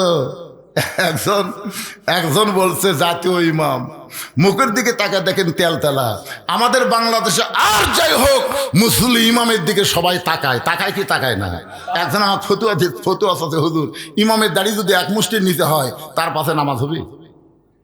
আমি কইলাম কেবারে ইমাম তোমাকে দাড়িতে হাত দিবার দিছিল, তুমি দাড়ি কিভাবে মুঠ দিয়ে মাপলে? না হুজুর ইমাম যখন খুতবা দেয় তখন আমি দূর থেকে মুঠ দিয়ে আন্দাজ করছি তখন ইমামের দাড়ি আর আমার মুঠ তো দেখি মনে হয় মুঠের চাইতে ছোট। আমি বললাম তোমার দাড়ির খবর কি? আমার নাই। তাহলে হুজুর থাকা লাগবে না। যেই বাংলাদেশে ইমামের দাড়ি মানুষ মুঠতে মাপে সেই বাংলাদেশে তেলতেলা দাড়ি চাচা মুখ চাচা মানুষ কোনোদিন জাতীয় ইমাম হতে পারে না। জোরে কোন কথা ঠিক কথা বলেন না? একটু মনোযোগ দিয়ে শুনতে হবে। 1 নম্বর নেক আমল হলো নামাজ। পুরুষের জন্য 1 নম্বর নেক আমল হলো নামাজ, কিন্তু আমার মা বোনদের জন্য ইমান রক্ষা করতে গিয়ে 1 নম্বর নেক আমল কিন্তু নামাজ না। 1 নম্বর নেক আমলের নাম হলো পর্দা। জোরে বলেন 1 নম্বর নেক আমলের নাম কি? আরো জোরে। আমার মায়েরা যারা পর্দার অন্তরে শোনেন, পর্দা যদি আপনাদের না থাকে আপনাদের নামাজ রোজা হজ যাকাত কোনো ইবাদত আল্লাহর দরবারে কবুল হবে না। মেয়েদের ইবাদত কবুল করতে গেলে 1 নম্বরে যে জিনিসটা রাখতে হবে তার নাম হলো পর্দা। আল্লাহ রাসূল বললেন ফাতেমা মাত্র 4টা আমল করলে আল্লাহ 8টা জান্নাত খুলে দিবে। নামাজ পড়তে হবে 24 ঘন্টার মধ্যে মাত্র 5 বার নামাজ আদায় করলে নামাজের হক আদায় হবে। 24 ঘন্টায় নামাজ পড়া লাগবে না, 5 ওয়াক্ত মিলে বড় জোর 1 ঘন্টা লাগবে। ধরে কোন কয় ঘন্টা? তাহলে 24 ঘন্টার মধ্যে 1 ঘন্টা 5 ওয়াক্ত নামাজ পড়লে নামাজের হক আদায় হবে। ও ফাতেমা 12 মাস রোজা রাখা লাগবে না, 12 মাস রোজার কোনো দরকার নাই, বছরে 1 মাস রোজা রাখলে রোজার হক আদায় হবে। ও ফাতেমা 3 নম্বর হলো স্বামীর খেদমত সব সময় করা লাগবে না। স্বামী যখন খেদমত চাবে তখন স্বামীর খেদমত করা লাগবে। স্বামী যদি খেদমত না চায় তাহলে ইচ্ছা করে কোনোদিন খেদমত করতে যায়ও না, কারণ অতি ভক্তি হঠাৎ যদি কোনোদিন আপনার বউ আপনাকে বেশি বেশি খেদমত করতেছে, দেখবেন চুল টানতেছে, মাথা টিপা দিচ্ছে, পায়ের লোক টানতেছে, বাতাস করতেছে, একটু এটা সেটা না খাবার দিচ্ছে, আপনি বুঝবেন সেই দিনই আপনার বাপের বিরুদ্ধে, নয় আপনার মায়ের বিরুদ্ধে, নয় আপনার ভাইয়ের বিরুদ্ধে, নয় আপনার বোনের বিরুদ্ধে ওয়াজ করবি। আপনি গেলেন আমার বউ নাই, আমি যত বলি হুজুরে আমার বউ নাই, আমি জানি তো যে এই দিন আমার খুবই খেদমত করতে, সেই দিন বুঝতে পারি আজ একটা অন্যায় ওয়াজ হবে। এই খেদমত করতে করতে আবার কান্দেও, জানেন, মাথা টিপতেছে, ওর চোখ দিয়ে লেবু রসের মতন পানি ছাড়তেছে। আমি বললাম কি হচ্ছে গো, কি হচ্ছে? এই কান্দিস করে কি, স্বামী খেদমত করো, কান্দো কেন? তখন বলে আমি একটু তোমাকে জান্নাত থাকবার চাই গো, কিন্তু হবি না। আমি বললাম কি জন্য হবি না? বলে তোমার বুড়া বাপ আর বুড়ি মা খালি ফ্যাস ফ্যাস করে, তুমি যখন বাইরে যাও তোমার বাপ মায়ের অত্যাচার আমার কলজা চলে গেছে গো। তুমি যদি বাপ মার সাথে থাকবার চাও তাহলে আমার বাপের বাড়িতে পাঠিয়ে দাও, আর আমার সাথে যদি সুখের শান্তির সংসার করবার চাও তাহলে তোমার বাপ মা বাদ দেওয়া লাগবে, অমা আলাইনা ইল্লাল বালাক। এমন সুন্দর একটা ওয়াজ করছে, এখন আপনি কি করবেন? আপনার পা টিপতেছে, বাতাস করতেছে, আপনি কি করবেন? এমন সময় আল্লাহর কোরআন আপনার সামনে এসে বলবে লিয়াবলুয়াকুম আইয়ুকুম আহসানু আমালা, তোমাকে সুন্দর আমলের পরীক্ষা করা হবে। ওই সময় সবচাইতে সুন্দর আমল হলো যে গজলটা আপনারা শুনলেন। এই গজলটা শুনে কি বুঝলেন? আল্লাহ কোরআনে বলেছেন ওয়াকাদা রব্বুকা আল্লা তা'বুদু ইল্লা ইয়াহু ওয়া বিল ওয়ালিদাইনি ইহসানা। বউ যদি মরা যায়, সকালে মরলে বিকেলে বিয়ে করা যাবে কি যাবি না? বউ যদি ছেড়ে দেন বইয়ের কোনো অভাব নাই, কিন্তু বাপ মা যদি মারা যায় কিয়ামত পর্যন্ত যদি আপনি কাঁদেন, ওই দরদের বাপ মাকে আর আপনি ঘুরে পাবেন না। দরকার হলে বউ ত্যাগ করব, কিন্তু বাপ মাকে ত্যাগ করা যাবে। এত খেদমত করতেছে, ওয়াজ করছে, লাভ দিয়ে বলো তো টাং টোপলা যা আছে বান দেখ। বউ বলতেছে কেন গো, তুই না বাপের বাড়িতে যাবার চালি, তো 3 তালাকের গাড়িত করে তোর বাপের বাড়িতে পেরে দেবো রে। তুই মরে গেলে তোকে ছেড়ে দিলে বইয়ের হবো আছে, তুই তো আর বাপ মায়ের বিরুদ্ধে ওয়াজ করলি, বাপ মা মরে গেলে কুটি পাবো। বউ দৌড়ে এসে পাও ধরে বলতেছে তুমি আসলে আল্লাহর ওলি গো, তোমাকে ধোকা দেওয়া যাবে না। আমার মায়েদের বলতেছি মা শোনেন, স্বামীর খেদমত করবেন, কিন্তু অতিরিক্ত খেদমত করতে রাসূল নিষেধ করেছেন। স্বামী যখন খেদমত চাবে তখন স্বামীর খেদমত করা যাবে, ইচ্ছা করে অতিরিক্ত খেদমত ফাতেমাকে আল্লাহ রাসূল নিষেধ করেছেন। রাসূল বলেন ফাতেমা সতীত্বের হেফাজত, পর্দা করা, যেই পর্দা সম্পর্কে আল্লাহ বলেছেন وقرنا في بيوتكن ولا تبرجنا تبرج الجاهلية الأولى। আল্লাহু আকবার করবেন না? ফাতেমা সব সময় পর্দার মধ্যে থাকতে হবে। সঙ্গে সঙ্গে ফাতেমার কাছে একটা ওড়না ছিল, ওই ওড়নাটা মাথার উপরে দিয়ে বললেন বাবা আপনাকে সাক্ষী রেখে আল্লাহর কাছে ওয়াদা করলাম, এই মুহূর্ত থেকে আমি ফাতেমা পর্দার মধ্যে ঢুকে গেলাম। একদিন ঈশার নামাজের পর হযরত আলী ঘরের মধ্যে ঢুইকা থেকে ফাতেমা চৌকিতে বসে কাঁদতেছে। হযরত আলী ঘরে ঢুকে দেখে ফাতেমা কাঁদতেছে। হযরত আলী থুতুনির তলে হাত দিয়ে বললেন বিবি গো এমন করে কান্দার কারণ কি? ফাতেমা বলে স্বামী গো আপনি কি জানেন আল্লাহ তাআলা আমার দোয়া কবুল করেছে। আলী বুসকে বুসকে হাসার গায়ে পাগলি নাকি? আল্লাহ যদি দোয়া কবুল করে থাকে তাহলে কেন কাঁদতেছেন? ফাতেমা বলে স্বামী গো কি দোয়া আল্লাহ কবুল করেছে এইটাকে আপনি শুনবেন না? আলী বলতেছে বলো তো তোমার কি দোয়া আল্লাহ কবুল করেছে? ফাতেমা বলতেছে আল্লাহ তাআলা আমাকে পর্দার মধ্যে মৃত্যু দিবে, এই দোয়াটা আল্লাহ কবুল করেছে। আলী বলে পাগলি রে, যে সারা জীবন পর্দা করলো তার মৃত্যু তো পর্দার মধ্যেই হবে, এখানে আবার কান্দার কারণ কি? ফাতেমা বলে স্বামী গো সেই মৃত্যুটা কবে হবে এইটাকে আপনি শুনবেন না? আলী বলেন ফাতেমা মানুষ কোনোদিন মরার কথা বলতে পারে না, কে কখন মরবে এটা কেউ কোনোদিন বলতে পারে না। ফাতেমা বলতেছে কিছুক্ষণ আগে আল্লাহ পাক আমারে জানাইছে আজকে গভীর রাত্রে ফাতেমার মৃত্যু হবে। যেই বলছে আজকে গভীর রাত্রে ফাতেমার মৃত্যু হবে, গাছের গোড়া কাটলে গাছটা যেমন পড়ে যায়, হযরত আলী তেমনি পড়ে গেলেন ঘরের মাঝায়। মা ফাতেমা দুই হাত দিয়ে চোখের পানি মুছে মুচকি মুচকি হেসে স্বামীর মাথাটা উরাতের উপরে নিয়ে কপালে একটা চুমু দিয়ে সান্ত্বনা দিয়ে বলতে, স্বামী গো, আমি আমার বাবার মুখে শুনেছি আপনি হলেন পৃথিবীর সবচাইতে বড় আলেম। আমার বাবার মুখে শুনেছি আপনি হলেন পৃথিবীর সবচাইতে বড় বীর। আপনারা বলেন তো হযরত আলী আলেম ছোট না বড়? আল্লাহর নবী যখন মদিনার খলিফা ছিলেন ওই সময় আলীকে নবী শিক্ষামন্ত্রীর দায়িত্ব দিয়েছিলেন। হযরত আবু বকর যখন মদিনার খলিফা হলেন ওই সময় হযরত আলীকে শিক্ষামন্ত্রীর দায়িত্ব দিয়েছিলেন। হযরত উমর যখন মদিনার খলিফা ওই সময় হযরত আলী হলেন শিক্ষামন্ত্রী। ওসমান গনি যখন মদিনার খলিফা ওই সময় আলী ছিলেন শিক্ষামন্ত্রী। তার মানে খলিফা পরিবর্তন হয় কিন্তু শিক্ষামন্ত্রী পরিবর্তন হয় না। রাসূল বলেছেন, আনা মাদিনাতুল ইলমি ওয়া আলিও বাবুহা, আমি হচ্ছে এলিমের শহর, আলী হচ্ছে তার দরওয়াজা। এখন আপনাদের কাছে আমি জানবার চাচ্ছি, হযরত আলীর মতন শিক্ষামন্ত্রী যদি বাংলাদেশে হতো তাহলে আপনারা বলেন তো কোন শিক্ষার গুরুত্ব বেশি হতো? আজকে আমাদের বাংলাদেশে কোন শিক্ষার গুরুত্ব বেশি? আমার মাদ্রাসার আব্দুল্লাহ বুঝলেন 7 বছর বয়স, পেশাব করে দেয় শীতের মধ্যে, পেশাব করে। আমি মনে করছি ঠান্ডার কাশ হতো। তো মাদ্রাসার মহত আমি ওটাকে বললাম, হুজুর এই যে কাশতেছে পেশাব খানার গন্ধ কি ভিতর ঢুকতেছে না? হুজুর আপনি জানেন না এটা কাশ লয় তো। আমি বলি কাশ লয় কি? জিজ্ঞেস করেন। ওই যখন পেশাব করে পানি নিয়ে উঠলো, এটা কাশলু কে? হুজুর পেশাব নিয়ে গেলাম হুজুর। পেশাব হওয়ার পরে আমার মনে হচ্ছে আটকে আছে, কাজ দিয়ে আঙ্গুল দিয়ে দিকে 1 ফোঁটা বাড়াছে, আমার মনে হচ্ছে আবার আরো আছে, আবার এক কাজ দিলাম সামান্য বাড়ালো, পরে আবার কাজ দিয়ে দিকে আর বাড়াইনি। পানি খরচ করলাম, এখন ওযু করবো। কে রে আব্দুল্লাহ, তুই 7 বছরের বাচ্চা, এই যে পৌষ মাস মাঘ মাসের শীতে ওযু করবি কেন রে পাগলা?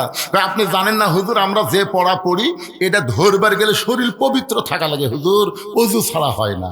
7 বছরের বাচ্চার কথা শুনে আমি ওটি বসা পড়লাম।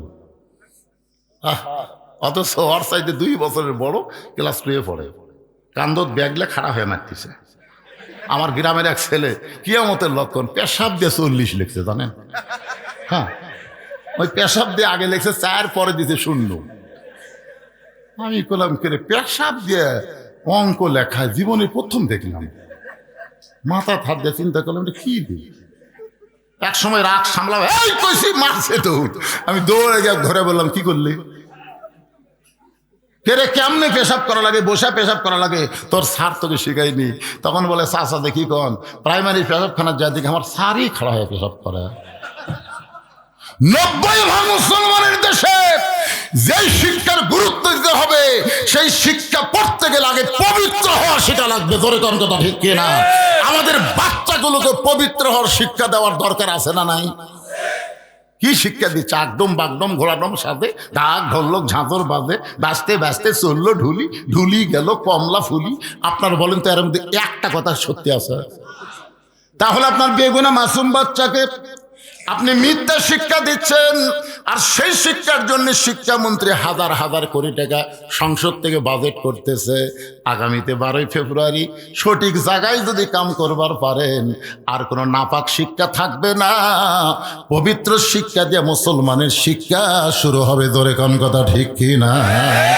এই দৃশ্য বাংলাদেশ জমিনে দেখবার চাই। কারা কারা রাজি? 2 হাত তোলা, আল্লাহকে দেখেন। লিল্লাহে তাকবীর। হাত নামান ভাইজান, এই শিক্ষা আমাদের সন্তানের দরকার আছে না নাই? দরকার আছে না নাই? ফাতেমা চোখের পানি মুছে মুসকে হাসিতে বলতে, স্বামী গো, আমি আমার বাবার মুখে শুনেছি আপনি হলেন সবচাইতে বড় জ্ঞানী, আপনি হলেন সবচাইতে বড় বীর। বউ আপনার রাত্রেবেলা মরবে, এই কথা শোনার পরে আপনি এমনভাবে পড়ে গেলেন কেন? আপনি কি জানেন না এ দুনিয়া থাকার জায়গা না, এখানে আসলে যাইতে হবে। এই সত্যি কথাটা আমরা অনেকে স্বীকার করতে চাই না। আজকে আপনারা স্বীকার করেন, আসলে যাই বলতেছেন না, মনে করতেছেন থাকবেন। থাক ইনকা করে কি দেখতেছেন ভাই? 6 তলার ভিত দিছি হুজুর, 3 তলা কমপ্লিট হচ্ছে, রড বার করে ছুটি হুজুর। ছয়তলার ভিত দিছে, 3 তলা কমপ্লিট হতে রড বার করে থোছে। হুজুর দোয়া করবেন হুজুর, আর 3টা তালা দান করবার পারি হুজুর।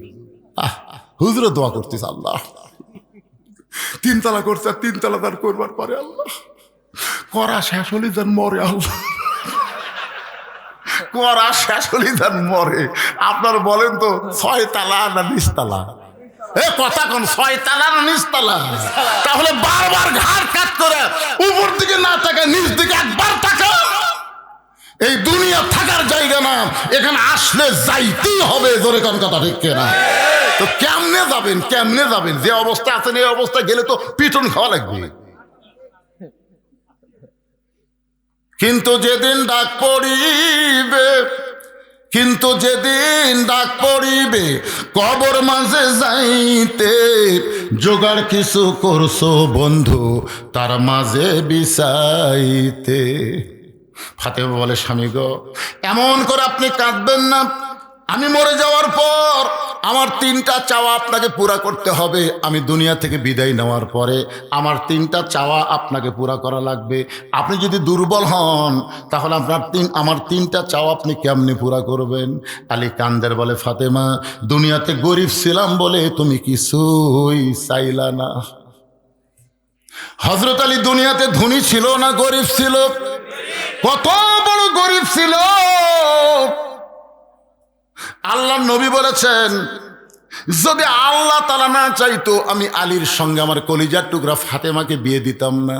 কারণ ফাতেমাকে বিয়ে দেওয়ার পর থেকে আমার ফাতেমার একটা দিন পর্যন্ত শান্তি হয় নাই। একদিন হযরত আলী গভীর রাত্রে ঘুম থেকে চেতন পায়ে দেখে ডান দিকে হাসান হোসেন ঘুম পাড়তেছে, আর বাম দিকে তার বিবি ফাতেমা নাই। গভীর রাত্রে হযরত আলী তাকায় দেখে ডান পাশে হাসান হোসেন ঘুম পাড়ে, কিন্তু বাম পাশে তার বউ ফাতেমা নাই। আলীর চিন্তা হলো, এই গভীর রাত্রে আমার ফাতেমা কোথায় গেল? দরজায় গিয়ে তাকায় দেখে ফাতেমা মরুভূমির মধ্যে কালো চাদর মাথায় দিয়ে খুব জোরে জোরে হাঁটতেছে। আলীর সন্দেহ হয়ে গেল, এই গভীর রাত্রে আমার বউ ফাতেমা কোথায় যাবে? নিরাপদ দূরত্ব বজায় রেখে পিছনে পিছনে হাঁটতেছে। আল্লাহর নবী যেই ঘরে ঘুমায় ওই ঘরের জানলার পাশে ফাতেমা দাঁড়াইছে। আজকে যদি আমার মা খাদিজা দুনিয়াতে জীবিত থাকতো, আজকে যদি আমার মা খাদিজা দুনিয়াতে থাকতো, আমি আপনার কাছে আসতে পারতাম না বাবা। কারণ মেয়েরা বাপের কাছে চাইতে বড় শরম লাগে। মেয়েরা সব কথা কয় কার কাছে? আমাকে আল্লাহ ছেলে দেয় নাই, আমাকে আল্লাহ ছেলে দেয়নি, আমাকে আল্লাহ 3টা মেয়ে দিছে। আপনারা মনে করেন না এর জন্য আমি খুব কষ্ট, তা না। আমার 3টা মেয়েকে আমি এত আদর করছি। 2.5 বছর বয়স পর্যন্ত 3টা মেয়েকেই 2.5 বছর বয়স পর্যন্ত আমার বুকের উপর ঘুম পাড়াচ্ছে। আমার বউ কয়, দোলনাতে না ছুঁয়া বুকের মধ্যে ঘুম পাড়ান। আমি বললাম, এরা বড় হয়ে যান কবার না পারে, বাবার ছেলে হয়নি বলে বাবা আমাকে দেখতে পারেনি।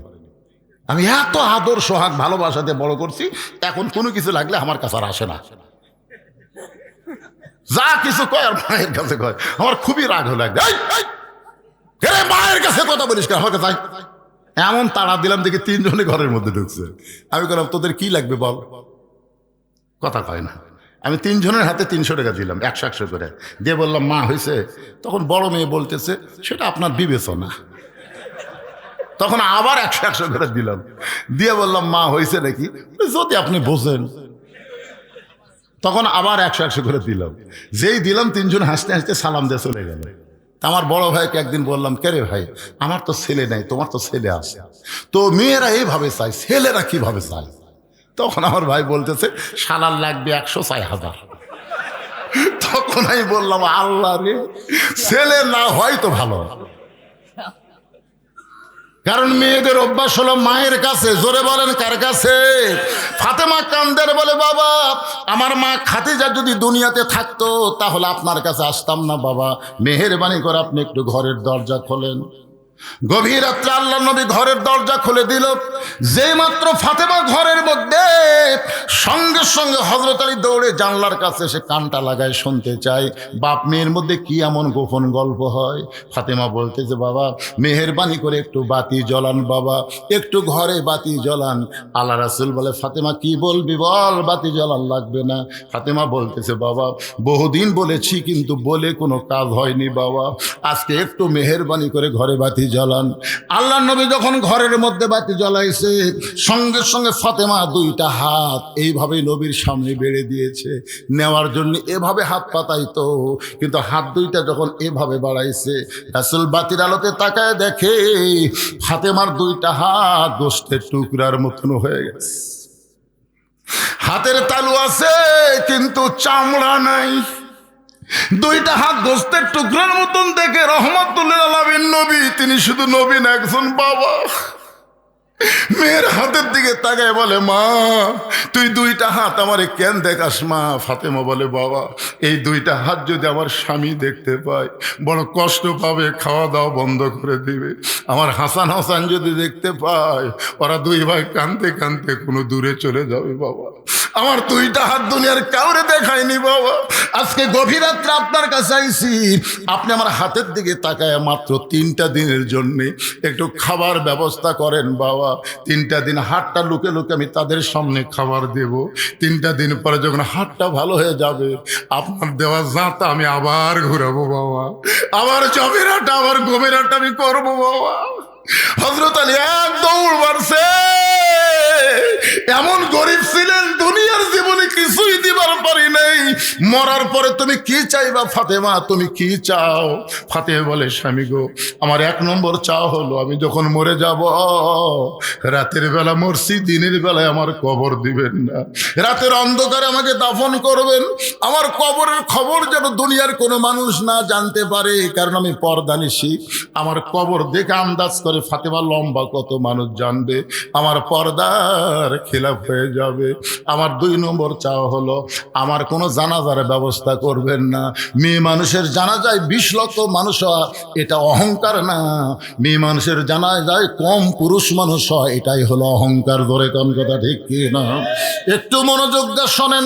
ফাতেমা বললেন, যিনি হচ্ছেন জান্নাতি নারীদের নেত্রী, কোন দেশের প্রধানমন্ত্রী না, নেত্রী না, যাকে বলা হয়েছে সাইয়্যিদাতুন নিসা আহলুল জান্নাহ ফাতেমাতুজ জোহরা। ধরে কোন সুবহানাল্লাহ।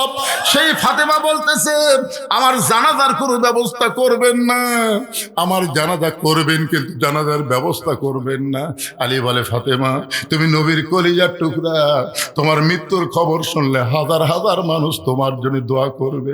ফাতেমা বলতেছে, কোনো দরকার নাই। লক্ষ মানুষ যদি বলে ফাতেমা ভালো, আর আপনি যদি বলেন আমার ফাতেমা ভালো না, ওই লক্ষ মানুষের দোয়া দিয়ে ফাতেমার 1 তিল পরিমাণ লাভ হবে না। আর দুনিয়ার তামাম মানুষ যদি বলে ফাতেমা খারাপ, আর আপনি যদি বলেন আমার বউ ফাতেমা ভালো, স্বামীর সার্টিফিকেটে ফাতেমার জন্য আল্লাহ 8টা জান্নাতের দরজা খুলে দিল। এখন আপনাদের কাছে আমার জানতে চাওয়া, বউ ভালো হওয়া লাগবে কার কাছে? জোরে বলেন কার কাছে? কিন্তু আমাদের গুলা লব উল্টা বলে, খালি তুমি আমাকে দেখবার পারো না। গোটা পাড়া খুঁজে দেখো আমার বিরুদ্ধে কেউ নাই। ও মায়েরা, গোটা পাড়ার লোক আপনাকে ভালো বললে আপনি ভালো না। আপনার স্বামী যদি ভালো কয়, তাহলে ফাতেমার সঙ্গে আল্লাহ আপনাকে জান্নাত দিয়ে দিবে। ফাতেমা বলে, স্বামী গো আমার 3 নম্বর চাও হলো আমার লাশটা খাটনিতে তুলবেন না। কারণ আমি ফাতেমা হিসাব করে দেখলাম এই মুহূর্তে আমার খাটনি কান্দে নেওয়ার 4 জন পুরুষ দুনিয়াতে নেই। এখান থেকে ফতুয়া হলো, একটা মেয়ে মানুষ মারা গেলে তিনি কান্দে নিবার পারবে না। কান্দে নিবার গেলে যাদের সঙ্গে বিবাহ বসা হারাম, তারাই শুধু কান্দে নিবার পারবে। তিনি কান্দে নিবার পারবি। আচ্ছা বলেন তো, মুরিদের বউ যদি মরে, পীর সাহেব কান্দলে ওঠাবি? জোরে কর না কেন? এই জন্য আমি প্রত্যেক ওয়াজে বলি, 3টা জিনিস আপনারা খেয়াল করে দেখবেন। বড় ডাক্তারের বইয়ের কোনোদিন সিজার লাগে না। বড় বড় ডাক্তার এরা জানে সিজার করলে মায়ের ক্ষতি, বাচ্চার ক্ষতি, এই জন্য বড় বড় ডাক্তারের বইয়ের সিজার লাগে না। 2 নম্বর হলো মৌলবীর বাড়িতে কোনোদিন মিলাদ লাগে না। আমি দেখছি আমাদের এলাকার কোনো মৌলবীর বাড়িতে মিলাদ হয় না, এরা পরের বাড়িতে পড়ায় কিন্তু নিজের বাড়িতে হয় না। আর 3 নম্বর জিনিসটা খেয়াল করবেন, পীরের বউ কোনোদিন মুরিদ হয় না। কারণ পীরের বউ জানে আমার পীর সাহেব মাঝে মধ্যে মুরিদের বইয়ের দিকে চোখ মারে, এ লুচ্চার হাতে কে মুরিদ হবে। কিন্তু দুনিয়াতে একজনই বউ হইয়া বিশ্ব নবীকে নবী বলে স্বীকার করেছে। ধরে কর না সুবহানাল্লাহ। যার নাম হলো খাদিজাতুল কুবরা। সর্বপ্রথম নবীকে নবী বলে স্বীকার করছে কে? খাতিজা। এই জন্যে অন্ধভাবে সবাইকে মানা যাবে না, অন্ধভাবে একজনকেই শুধু মানতে হবে, তিনি হলেন আমাদের নবী। 42 বছর হলে ওয়াজ করতেছে, আমার বয়স, ওয়াজের বয়সে 42। একদিন বউকে 1000 টাকা হাতত দিয়ে বললাম, খালি একবার হুজুর কত দেখি, তোমার মুখে হুজুর শুনতে কেমন লাগে। বউ খালি মুচকে মুচকে হাসে। টাকা এই নতুন যে 1000 টাকা লোট বাড়াচ্ছে, টাকা হাতত দেখে মুচকে মুচকে হাসো কেবারে, হুজুর কও। কয় যে জনগণ আপনাকে চিনে না তো, তাই হুজুর কয়। কিন্তু আমি তো আপনাকে চিনি গো, হুজুর কি এতই সোজা? সেই দিন বুঝেছি ভাই, বইয়ের কাছে পীর সাহেব হওয়া, হুজুর হওয়া খুবই কঠিন। আর সেই বইয়ের কাছে সর্বোত্তম নবী কে হয়েছে? আমাদের নবী। এই জন্য আল্লাহ বলেছেন, লাকাদ কানা লাকুম ফি রাসূলিল্লাহি উসওয়াতুন হাসানা। জোরে বলেন মারহাবা। একটু মনোযোগ দিয়ে শোনেন। ফাতেমা বলতেছে, আমার বাবা যদি আজকে দুনিয়াতে জীবিত থাকতো, মরা মেয়ের লাশের খাটনি বাবা কান্দে নিবার পারত, কিন্তু 6 মাস আগে আমার বাবা দুনিয়া থেকে বিদায় নিয়েছে। আমার হাসান হোসেন যদি বড় হইতো, মায়ের লাশের খাটনি কান্দে নিবার পারত, কিন্তু এরা এত ছোট, এরা কান্দে নিবার পারবে না। ওই জান্নাতুল বাকির পূর্ব কোণায় সবুজ রঙের একটা বাতি জ্বলবে, ওই বাতি বরাবর আমাকে দাফন করবেন। আমার কবর খুঁড়তে যদি আপনার কষ্ট হয়, তাহলে আপনার একান্ত বন্ধু যদি কেউ থাকে দুনিয়ায়, তারে বলবেন সে যেন গোপনে ফাতেমার কবরটা খনন করে দেয়। আমরা সবাই জানি আবু জার গিফারি ওই কবর খুঁড়ে দিল। কবর খুঁড়তে খুঁড়তে ভয়ানক একটা কাণ্ড ঘটে গেছে ভাইজান। যাই হোক না কেন, যেটা আপনাদের বুঝাবার চাইছি, আমার মা বোনেরা পর্দার অন্তরালে বসে যারা আছেন, তাহলে আপনারা কি বুঝলেন? পুরুষ মানুষের জন্য 1 নম্বর নেক আমল হলো নামাজ, আর নারীদের 1 নম্বর নেক আমলের নাম কি? পুরুষের জন্য 1 নম্বরের নাম কি? এই নামাজ কিন্তু ওয়াজ দেওয়া হবে না। এই নামাজ কায়েমের জন্যে আল্লাহর কোরআনের আমাদের দল করা লাগবে। জোরে কোন কথা ঠিক কি না? আল্লাহ বলেছেন, আল্লাযীনা ইম্মাক্কান্নাহুম ফিল আরদ। মুসলমানের মধ্যে কাউকে যখন ক্ষমতার চেয়ার দেওয়া হবে, আসলে ক্ষমতার মালিক কে? আরো জোরে। 5-20 চাষতলে গল্প করতেছে, আওয়ামী লীগ ক্ষমতায় ছিল, আগামীতে বিএনপি ক্ষমতাতে আসতেছে আমার এলাকায়। 2-3 বার এই কথা শোনার পরে আমি বললাম, নাউজুবিল্লাহ নাউজুবিল্লাহ। তখন একজন আছে কয়, হুজুর নাউজুবিল্লাহ কেন? আমি বললাম, পাগলা, ক্ষমতা আওয়ামী লীগও ছিল না, বিএনপি তো আসবি না। একজন কয়, হুজুর তাহলে ক্ষমতা কে আসবে? ওই মনে করছে জামাত, বুঝলেন, ওই সেই খেপা। আমি বললাম, পাগলা, তাহলে একটা আয়াত কই শোন। তুইজ্জু মান তাশা ওয়া তুযিল্লু মান তাশা বিয়াদিকাল খায়র ইন্নাকা আলা কুল্লি শাইইন কাদির। সম্মান দেওয়ার মালিককে, অপমান করার মালিককে, ভালো মন্দর মালিককে, সমস্ত ক্ষমতার মালিককে। আল্লাহ ক্ষমতা দেয়, যেমন হাসিনাকে আল্লাহ ক্ষমতা দিছিল। কি দিছিল না? কিভাবে নিল? ওই যে 5 তলা বিল্ডিং এর উপরে 1.5 লাখ টাকার খাট আর 12,000 টাকার কম্বল গাওয়ার দেয়। রাত 9টার সময় বলতেছে, আমার বাড়ি আমার ঘর, আমাক নামাইকে। এই কয়ে বেটা ঘুমাচ্ছে। 2 কান্দের ফেরেস্তা বলতেছে, আল্লাহ ই তো ঘুমের আগে দোয়া পড়লো না। আল্লাহুম্মা বিইসমিকা আমুতু আহিয়া, দোয়া না পড়ে ই যে কইলো আমার বাড়ি আমার ঘর, আমাক নামাইকে। আল্লাহ বলতে, ঠিক আছে। রাত 3টার সময় একটা ভূমিকম্প। জোরে কোন কি কম্প? খালি বিল্ডিং একটু কাঁপে উঠছে, ওই এত ফোর্সে নামছে। ওর যে কম্বলের মধ্যে লুঙ্গি খোলা আছে ভাই, এই লুঙ্গিটাও পরার টাইম পাইনি। এত সুন্দর করে ভাতটা পাক করে থোছে। ধরে কোন কথা ঠিক ছিল, লুঙ্গি পরার টাইম পাইনি, ন্যাংটা হয়ে নামছে। ফেরেশতাকে আল্লাহ নামাইলা, তাই বলে ন্যাংটা করে নামালে। আল্লাহ বলে, ক্ষমতা পাওয়ার পরে যারা 41 সাল স্বপ্নে দেখে, 24 সালে আল্লাহ তাদেরকে ন্যাংটা করে নামাবার পারে। তাই ক্ষমতার অহংকার করিস না রে, ক্ষমতার অহংকার করিস না। ক্ষমতা আল্লাহ দিবি, আবার ন্যাংটা করেও কেটে দিবি। কথা কন না কেন, কথা কন না কেন?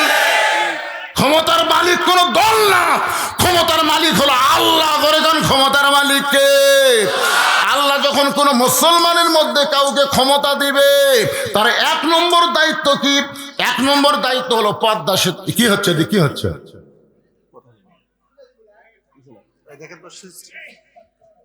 ভলেন্টিয়াররা দেখেন, কেবল 11:30 বাজতেছে। কি চলবে?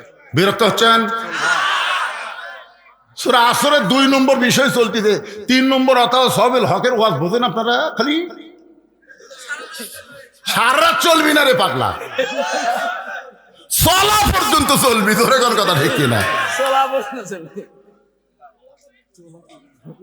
একটু মনোযোগ দিয়ে শুনবেন। সমস্ত ক্ষমতার মালিক কে? আল্লাহ যদি কাউকে ক্ষমতা দেয় তার 1 নম্বর দায়িত্ব হলো পর্দা সেতু নির্মাণ করা, 1 নম্বর দায়িত্ব মডেল মসজিদ নির্মাণ করা। এইটা মডেল মসজিদের সাইজ ভাই। আসার সময় খেতলালে দেখলাম আসরের সময় 5-6 জন, 5-6 জন মানুষ মডেল মসজিদ নামাজ পড়তেছে। তার মানে মডেল মসজিদ নির্মাণ করা না, 1 নম্বর দায়িত্ব হলো আকামুস সালাত, নামাজ কায়েম করা। ওয়াজ দিয়া নামাজ হবে, ওয়াজ দেওয়া হবে। যদি সরকার ঘোষণা করে 5 ওয়াক্ত নামাজ, মুসলমান দাবি করার পরে কেউ যদি না পড়ে, পাছার কাপড় তুলে 5টা করে বাড়ি, প্রতি ওয়াক্ত 5টা করে বাড়ি, 200 টাকা জরিমানা। উই নামাজ পড়বি না, ওর বাপও পর্যন্ত পড়ে। কথা কন না কেন ভাই জান? এই শেলবেলা ওয়াজ দিয়ে কাম হবে না তো। নামাজ না পড়লে, আমার এলাকার এক লোক সৌদি আরবে চাকরি করে গেছে দাম্মামত। ভাই একদিন ওই আমি নামাজের সময় আমার ঘরের মধ্যে শুয়ে আছি, ইতিমধ্যে কে যেন খবর দিছে যে মুসলমান একটা ঘরের মধ্যে শুতে আছে। পুলিশ যে কিভাবে জানলো, এসে আমাকে তুলে লিয়ে গেল ঘরের মধ্যে, কাপড় খুলে, প্যান্ট খুলে, বুঝলেন, পাশার উপর। আমি সেদিন কান ধরে তওবা করছি, ওযু করে হোক আর না করেই হোক নামাজ আমি পড়বই।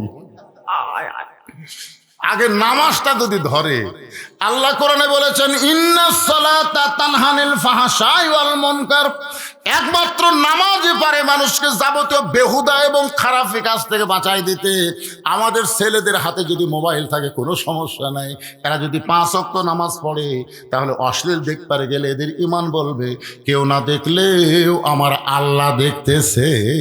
ফালিয়াবুদু রব্ব হাযাল বাইত আল্লাযী আত'আমাহুম মিন জু'ইন ওয়া আমানাহুম মিন খাউফ।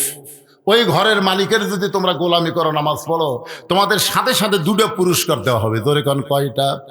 1 নম্বর পুরস্কার হলো রেজেকের কোনো পেরেশানি থাকবে না। ওই ভারতের চিনি, ভারতের আলু, ভারতের পেঁয়াজ তোমাদের লাগবে না। তোমাদের দেশের মধ্যে যে আবাদ হবে, এইটাই তোমাদের রেজেকের ব্যবস্থা আল্লাহর পক্ষ থেকে করে দেওয়া হবে।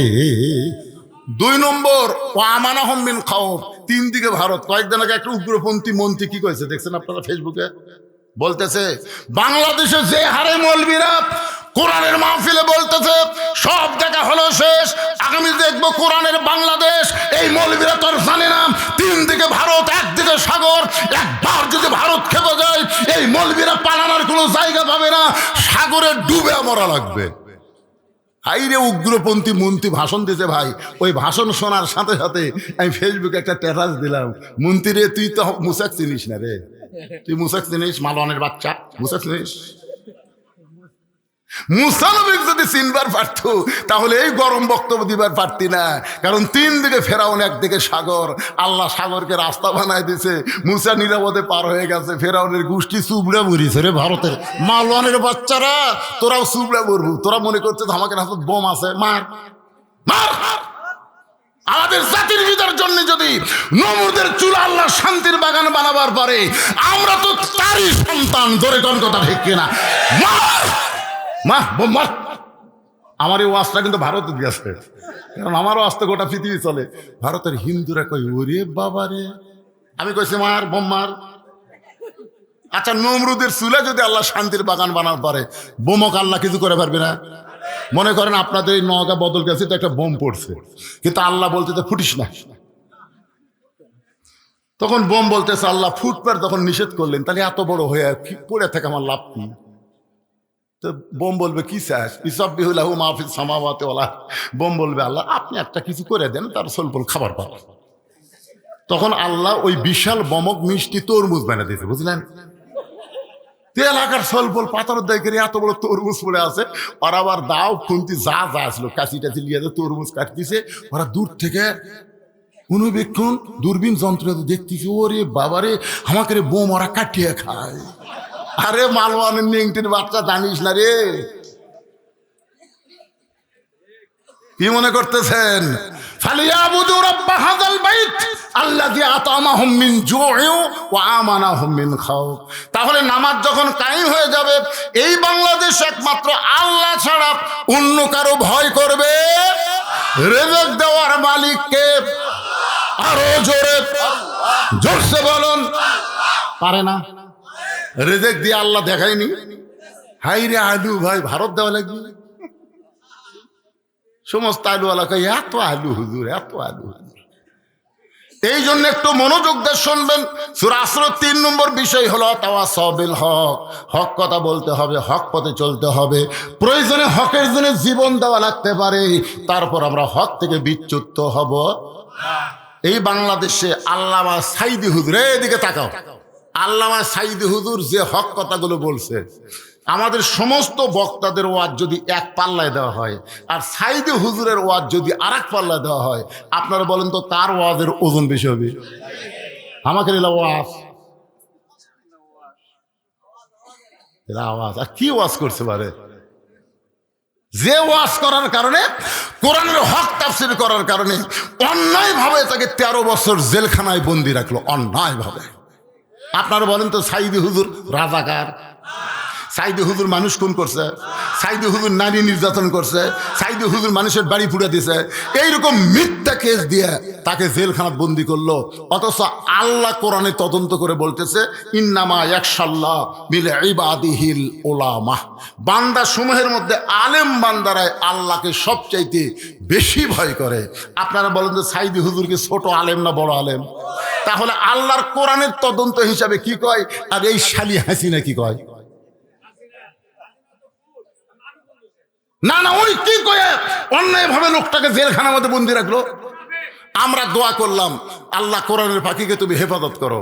আমাকে দোয়া আল্লাহ কবুল করে জেলখানার মধ্যে হুজুরের তার চেহারা বুঝলেন।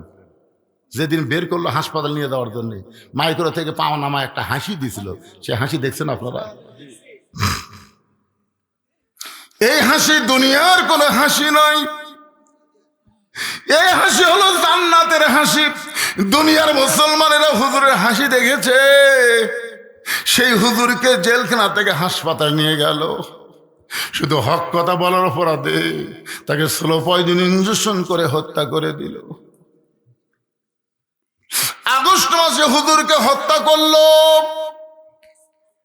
আমরা সমস্ত বাংলার মুসলমান যারা কোরআনকে ভালোবাসি, যারা হককে ভালোবাসি, তারা তাহাজ্জুদের নামাজ পড়ে আল্লাহকে বললাম, আল্লাহ এই জজ court, high court, supreme court Hasina দখল করছে, আল্লাহ এই কোর্টে আমাদের কোনো বিচার হবে না, আল্লাহ তোমার আদালতে বিচার দিলাম। আল্লাহ এমন কোরআনের পাখিকে হকের পথে থাকার কারণে অন্যায়ভাবে হত্যা করলো, তুমি এর বিচার করো আল্লাহ।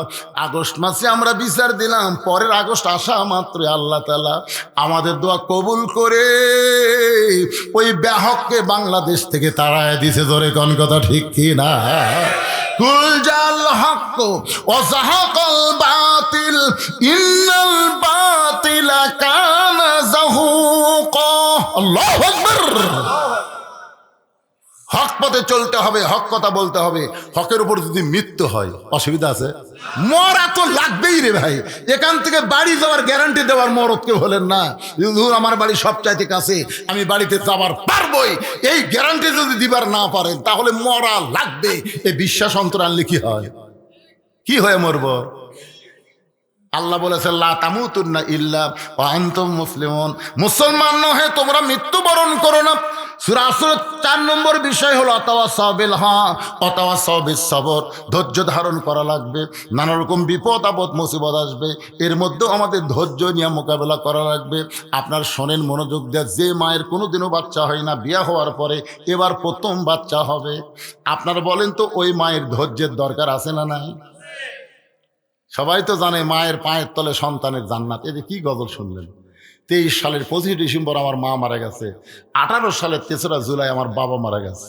যখন ছেলেটা গান গাইলো আমার চোখ দিয়ে অনায়াসে পানি চলে আসে। আহারে, কি বলবো প্রসবের কথা, মা বিনে সেই ব্যথা কেউ তো বুঝিবে না। মাজন ঠেকিয়া সন্তানের দায়, অকালে মা মারা যায়, কেন সে মায়ের ভক্তি করো না। এমন দরদি ভবে কেউ হবে না আমার মা গো। কিন্তু ভাইজান বাচ্চা তো লিচ্ছে, জানে না তো প্রসব ব্যথা। যেদিন বাচ্চা হবে, ওরে বাবারে প্রসব ব্যথায় চিল্লাচ্ছে আর বলবে মরে যাবো, বিষ খামো, গলার দড়ি দেবো, এই জীবন রাখবো না। দাদি নিনি দৌড়ে আসে, কি বলিস? বাঁচবো না দাদি, যে ব্যথা হচ্ছে এই কষ্ট সহ্য করে বাড়তিছেন, বিষ দাও তো, গলার দড়ি দেবো। দাদি নিনি কই পাগলি, তোর পায়ের তলে সন্তানের জান্নাত, অধৈর্য হবি, অথবা সবই সবর, ধৈর্য ধর। জোর করে ঘরত লিয়ে যায়, বিছনা শুয়া ঠান্ডা পানির মধ্যে নরম কাপড় চুবড়ায় কপালে দিয়ে বলতেছে ধৈর্য ধর, অথবা সবই সবর, ধৈর্য ধর।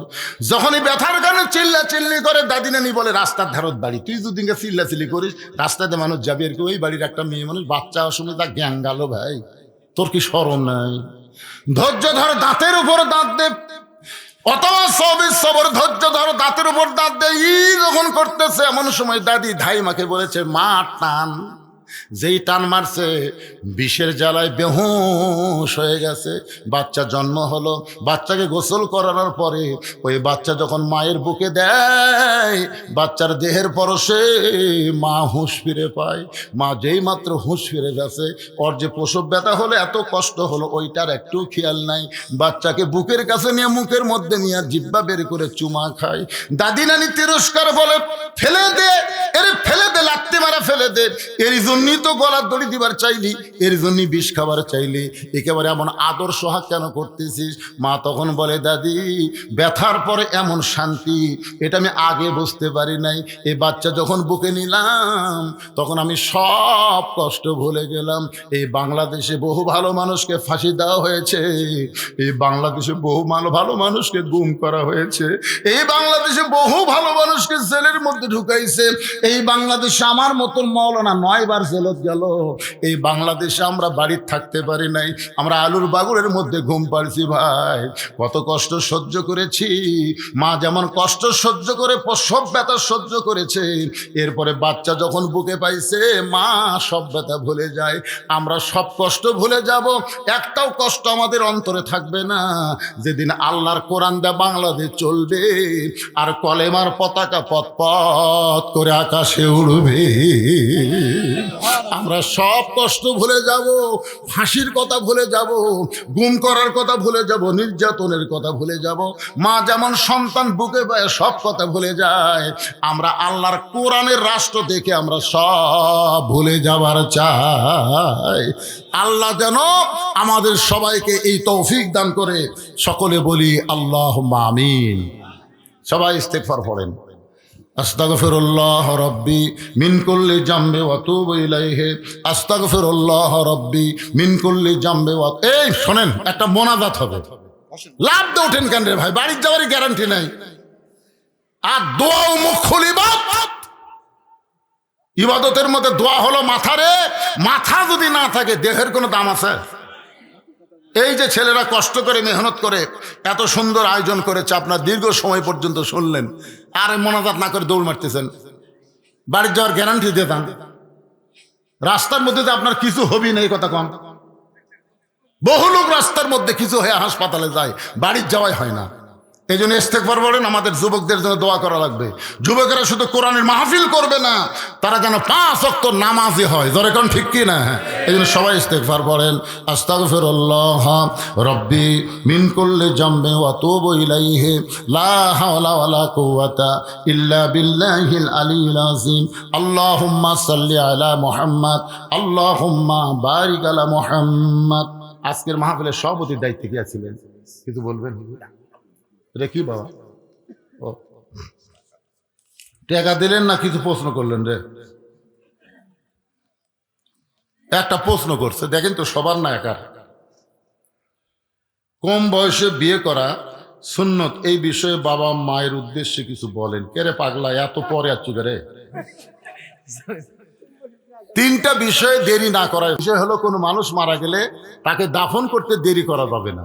2 নম্বর হলো, কোনো ঋণগ্রস্ত ব্যক্তি হাতে যদি টাকা পয়সা আসে ঋণ পরিশোধ করতে দেরি করা যাবে না।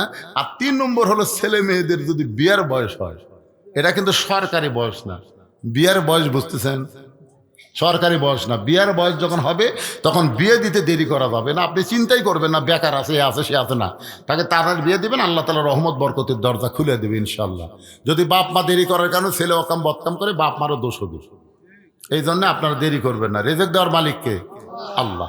ছেলে চরিত্রবান থাকবে, ভালো থাকবে, শরীরও ভালো থাকবে, স্বপ্ন দোষও হবি না, ওভারটেক করবি না। আল্লাহুম্মা আমিন। আল্লাহুম্মা আনতাস সালাম ওয়া মিনকাস সালাম তাবারাকতা ইয়া যাল জালালি ওয়াল ইকরাম।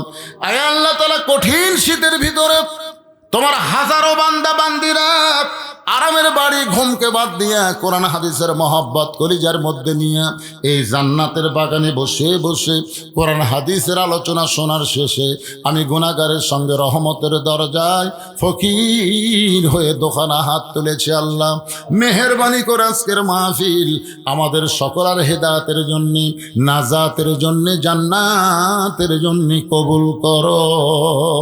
এই মাহফিলের শুরু থেকে শেষ পর্যন্ত যতটুকু আলোচনা হয়েছে আল্লাহ, এর মধ্যে যদি ত্রুটি হয়, ভুল হয়, মাফ করে দিও। এর যা হাদিয়া মঞ্জুর করো। সোনার মদিনায় নবী পাকের রওজা মোবারকে আল্লাহ কবুল করে নিও। তামাম আম্বিয়ায়ে কেরাম, আসহাবে কেরাম, তাবিনী কেরাম, তাবা তাবিনী কেরাম, তামাম পৃথিবীর মাটির নিচে যত মুমিন মুমিনা শুয়ে আছে আল্লাহ, সকলে আল্লাহ ফরে হাদিয়া কবুল করো। আমরা যারা হাত তুলেছি, আমাদের মধ্যে জনম দুঃখনী মা, দরদের বাবা যাদের কবরে গেছে আল্লাহ মেহেরবানি করে মা বাবার কবরকে জান্নাতের টুকরা কবুল করো। আমাদের দাদা দাদি, নানা নানি, আত্মীয় স্বজন, শ্বশুর শাশুড়ি যাদের কবরে গেছে আল্লাহ কবরবাসীদের মাফ করে দাও। যেই যুবকেরা কষ্ট করে মেহনত করে টাকা পয়সা খরচ করে আজকের জান্নাতের বাগান লাগাইছে আল্লাহ, এই সকল যুবকদেরকে 5 ওয়াক্ত নামাজি কবুল করো। এদেরকে হালাল রুজির উপরে থাকার তৌফিক দিয়ে দাও। এদের উপরে সমস্ত বিপদ আপদ মুসিবত আল্লাহ তুমি দূর করে দাও। প্রত্যেক বছর এমন করে কোরআনের একটা মাহফিল যেন করতে পারে, এমন ইমানি শক্তি এই যুবকদেরকে দান করে দাও। এই যুবকগুলোকে আল্লাহ কোরআনের জন্য কবুল করে নাও। এই যুবকদেরকে যারা বুদ্ধি দিয়া, পরামর্শ দেওয়া, অর্থ দিয়া সহযোগিতা করেছে আল্লাহ, তাদের সকলকে আবু বকর রাদিয়াল্লাহর সঙ্গে জান্নাতি কবুল করো। আমি গুনাহগার বলে দোয়া ফিরাই দিও না। আজকের মাহফিলের সম্মানিত সভাপতি, সহসভাপতি, আজকের মাহফিল আলেম ওলামা, হাফেজকারী, ইমাম, মুয়াজ্জিন, হাজির সাহেব, মুরব্বী, যুবক, কচিকাঁচা, পর্দার অন্তরালের মা বোনেরা, যার 2 হাত পছন্দ করো, সেই 2 হাতের ওসিলায় আজকের মাহফিলকে কবুল করো। আল্লাহ আমি অসুস্থ, আল্লাহ আমার মতো অসুস্থ অবস্থায় যারা হাত তুলেছে সবাইকে সুস্থতার নিয়ামত দান করে দাও। যে কোরআন শুনলে মজা লাগে, যেই কোরআন শুনতে ভালো লাগে, সেই কোরআনের সমাজ, কোরআনের রাষ্ট্র একটা বারের জন্যে আমাদেরকে সকলকে দেখার তৌফিক দিয়ে দাও। আল্লাহ গোটা বিশ্বের মুসলমানকে আল্লাহ হেফাজত করো। আমার বাংলাদেশের সবাইকে মিলে মিশে একতাবদ্ধ হয়ে কোরআনের পক্ষে কাজ করার তৌফিক দাও আল্লাহ। আল্লাহ আমরা কোনো দলাদলি করব না, আমরা মিলেমিশে থাকতে চাই আল্লাহ। আমরা সবাই মুসলমান।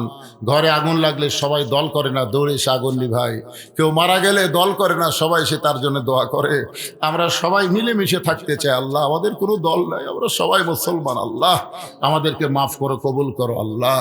সুবহান রাব্বিকা রাব্বিল ইজ্জাতি আম্মা ইয়াসিফুন ওয়া সালামুন আলাল মুরসালিন আলহামদুলিল্লাহি রাব্বিল আলামিন। ওয়াজাল আখিরাতি কালিমাতুনা ইনদাল মাউতি। সকলে পড়েন লা ইলাহা ইল্লাল্লাহু মুহাম্মাদুর রাসূলুল্লাহ। সকলে বলি সাল্লাল্লাহু আলাইহি ওয়াসাল্লাম। আসসালামু আলাইকুম ওয়া রাহমাতুল্লাহি ওয়া বারাকাতুহু।